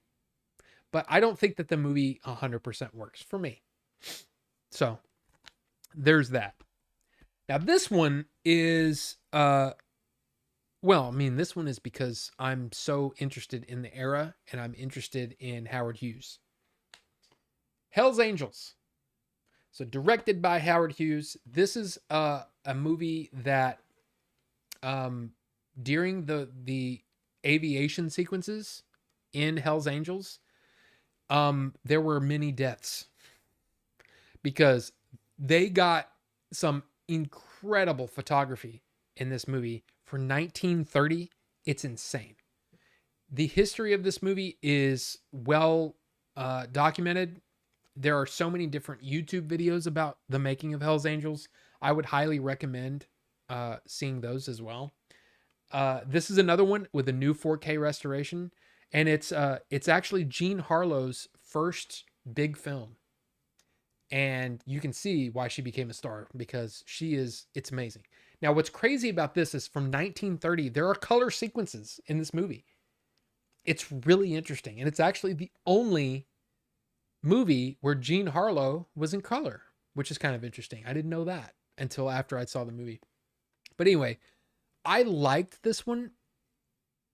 I'll tell you this. This one, I don't have any real regrets on owning it. But I think if I had just seen it, I probably would never have bought this. But that might have been a mistake, because the special features on this are really great. Really, really great stuff. I just enjoyed it. I enjoyed this one a lot, even though I don't think it's my favorite movie or anything like that. It was really cool to see. And as somebody who's interested in Howard Hughes, this was fun to watch. This next one is great. Great movie. Okay? Great movie alert. Captain Blood with Errol Flynn and Olivia de Havilland. Directed by Michael Curtis. I've been watching a lot of movies that just happen to be directed by Michael Curtis. The dude's amazing. Even though apparently the dude was a dick. Like, he was not good to his actors, or his crew, or anything. There was a lot of people that didn't like him. But holy crap, can he make a movie? This movie's great. Did I miss the ZZ eating? See, why? That was 2 hours ago. And what is my freaking computer doing? Okay, that was really strange. Really strange. I don't know what's up with Streamlabs. Anyway, thanks Streamlabs for screwing up my train of thought. But anyway, I really enjoyed this. This was Errol Flynn and Olivia de Havilland's like breakthrough movie. I love this movie. This movie was so much fun and so good. I just love it. And it's basically basically about a guy. He's a doctor, and he was a seaman in his younger years, but he became a doctor, and he gets basically swept into this, this rebellion, and he is sold off as a slave. And then when he escapes, he basically becomes a pirate. I know that sounds crazy, but this movie's great. And both of them, Errol Flynn and Olivia de Havilland, are awesome in this. You can see why they became a star and why they were in so many movies together. It's because this movie, and the making of this movie, is really interesting too. But I really, really enjoyed this. And I think that if you've never seen this, I think that I can almost guarantee you that you would like it, because it's that good. It's like a really, really good movie, and the history and all this stuff is so cool. Finally, is a movie that I just heard of so many times over the years, and it just, people kept talking about it here and there, and I'm like, I don't even know what that is. I don't even know who Yasujiro Ozu, a director, Ozu. Sometimes they're talking about, Kurosawa, and they'll say something about Ozu, and I'm like, who's Ozu? What is Floating Weeds? Finally watched it. Finally bought it.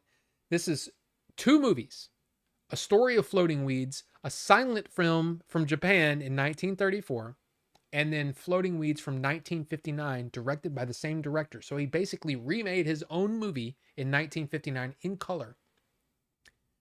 And I will say, this was a great film. Floating Weeds is a great film. Now, again, A Story of Floating Weeds is a silent version of that same story. I think that the color version tells a more complete story, and it actually works better for me. The other thing that's great about this Criterion release is that you get 2 commentaries, one on each movie, and the one on Floating Weeds, the color film from 1959, is done by none other than Roger Ebert. I love this movie. Now, is it one of those where I think I can watch it over and over? Not for me. But it's really interesting. His composition is insane.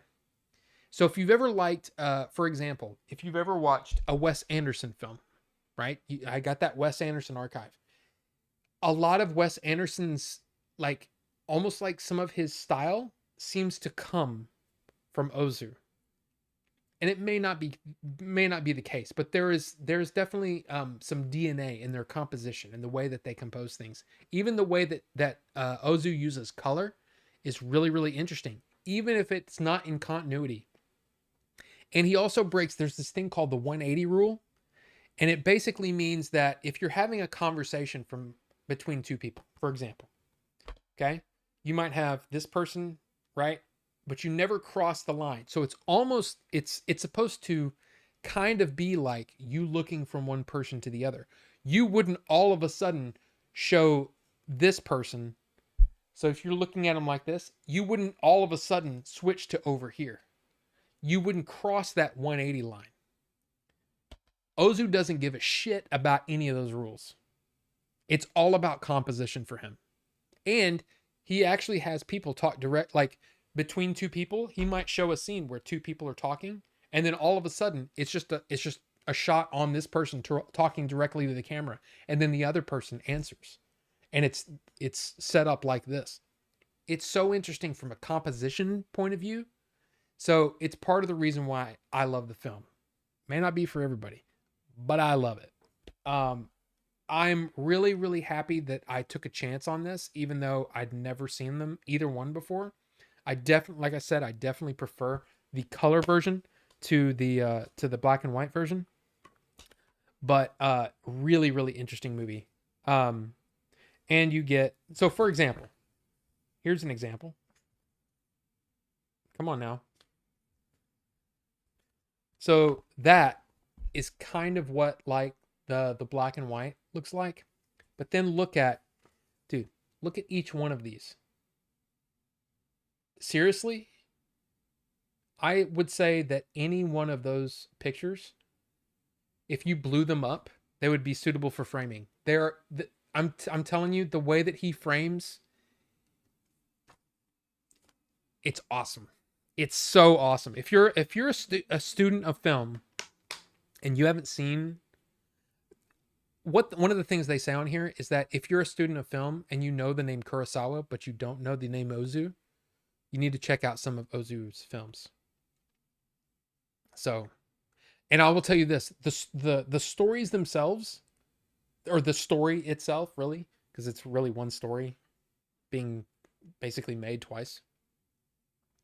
It's more about the way that real people live life. It's not even super dramatic. And I can see that a lot of people might find them really, really slow. But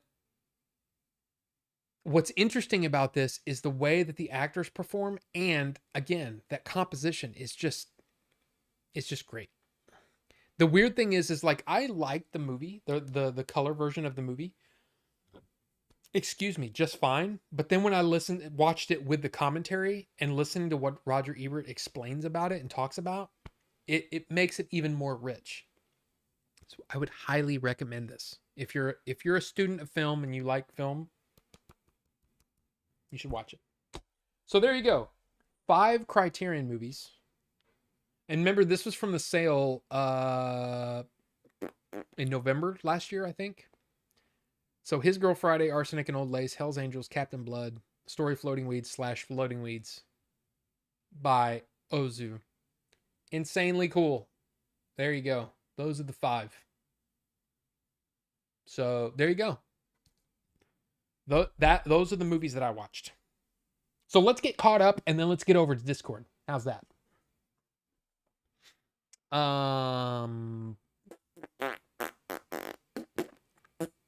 Okay. Auto translate. Yeah, auto translate. Auto translate. Auto translate. I don't know. It's a Mac. The kids are fighting. To quote a problematic fave, what is the girls are fighting? You can settle us down like Bill Cosby and be like child. I don't even know what that means. Child. I said child. I mean, I remember Bill Cosby, but I don't know. I just remember him putting things in women's drinks. I already said all this. How about that God of War Laufey? Looks way better than the recent ones. Look, I think it looks amazing, but it's just not my kind of game. It looks like it's a lot like, kind of like it's got the same style that like even Uncharted does, but it's just not the story is not like super interesting to me. Like even the God of War games, I look at them and I go, wow, those are amazing. But I mean, the story just kind of like, I don't know. His Girl Friday, or is he having a girl on Friday? But yeah, His Girl Friday is so good. I'm planning to get His Girl Friday 4K as part of Columbia Classics Collection Volume 4 4K. I mean, Shozama, that is true, but remember, if you get the Criterion, you do also get the movie that you get both the His Girl Friday and the front page. I mean, it's your prerogative. It's your money and you do what you want. So yeah. 1940, so not that old. Waiting till I catch up on a couple things. I get that too. And then Rufus said, I've slept with dudes older than 80. Why? Okay, what is going on? Nothing is responding, and I don't understand it. Golly.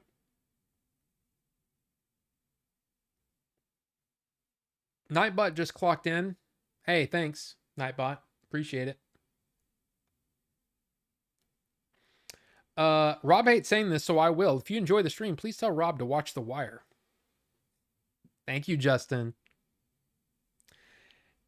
And no, that was not Kung Fu Hustle, Vinny. That was Floating Weeds. Wraith said, I saw Anaconda yesterday, 2025. That was certainly something. Yeah.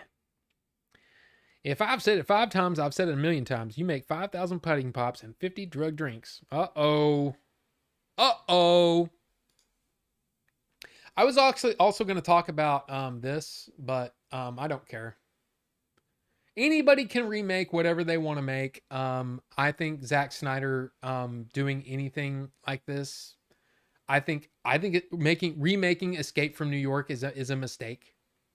I think that is a mistake. You're setting yourself up to immediately be compared, and I don't think that's a good idea. But whatever, like whatever, and stuff. I'm trying to see if there's anything else that I want to talk about. I think that's it. So yeah, let's jump over to the Discord. I gotta open it up. So it's going to take a minute because it's got 75 updates to do every day. I don't know what that means.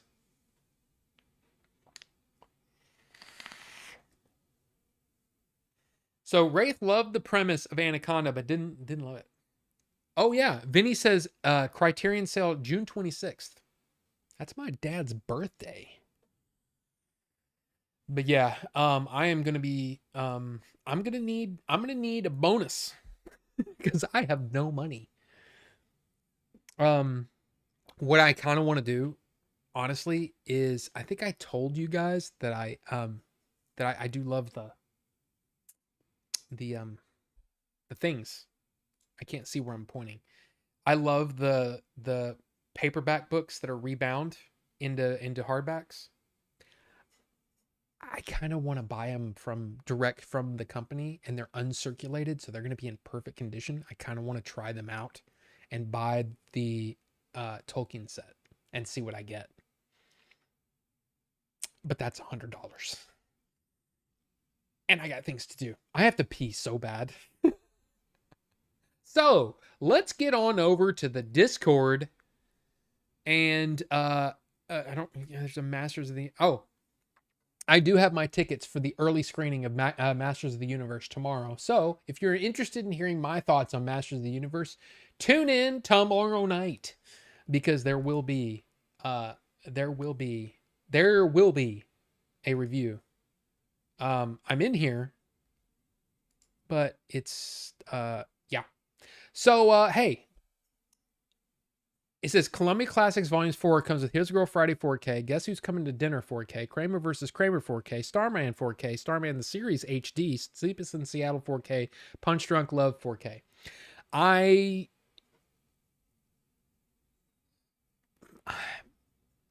That one of the things that I don't like is when they like, for example, Punch Drunk Love, Starman, and His Girl Friday have all been released in 4K already. Guess Who's Coming to Dinner, I think I own digitally. Kramer versus Kramer is a movie I've never seen. I heard that it's like there's a lot of like it won a bunch of awards and all that, but it's literally the story of a divorce. I don't know if I need to watch that more than once. Sleepless in Seattle is okay. I like You've Got Mail more. And Punch Drunk Love is a movie that, like, Starman, I do want in 4K. But Punch Drunk Love is a movie that I just really want to see again. I don't need to own that, because the first time I watched it, I wasn't that impressed. So I kind of want to see it again, but I don't need to own it. So it's I don't like bundles like that in a big, physical media collection. That's just me though.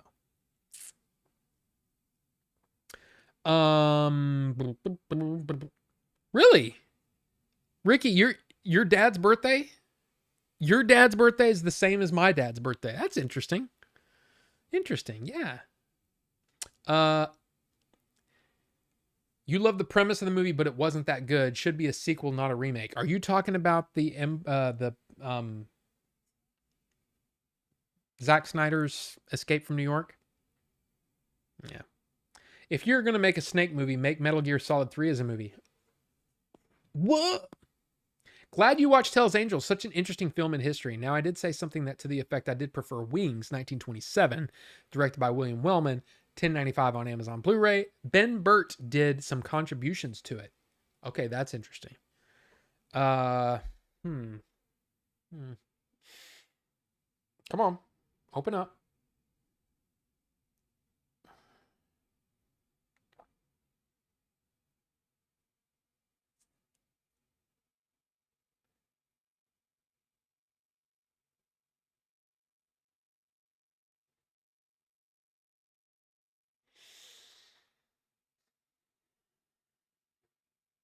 You see that? Yeah.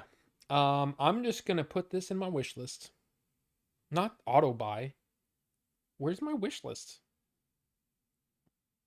Okay, well, it's up. Okay, we're gonna end the stream right now, and I'm gonna go pee real fast, or I'm going to pee all over everything, and I don't want that.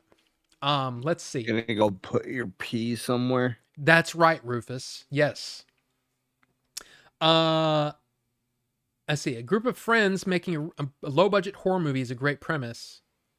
If you could, which low budget movie would you remake? Hmm.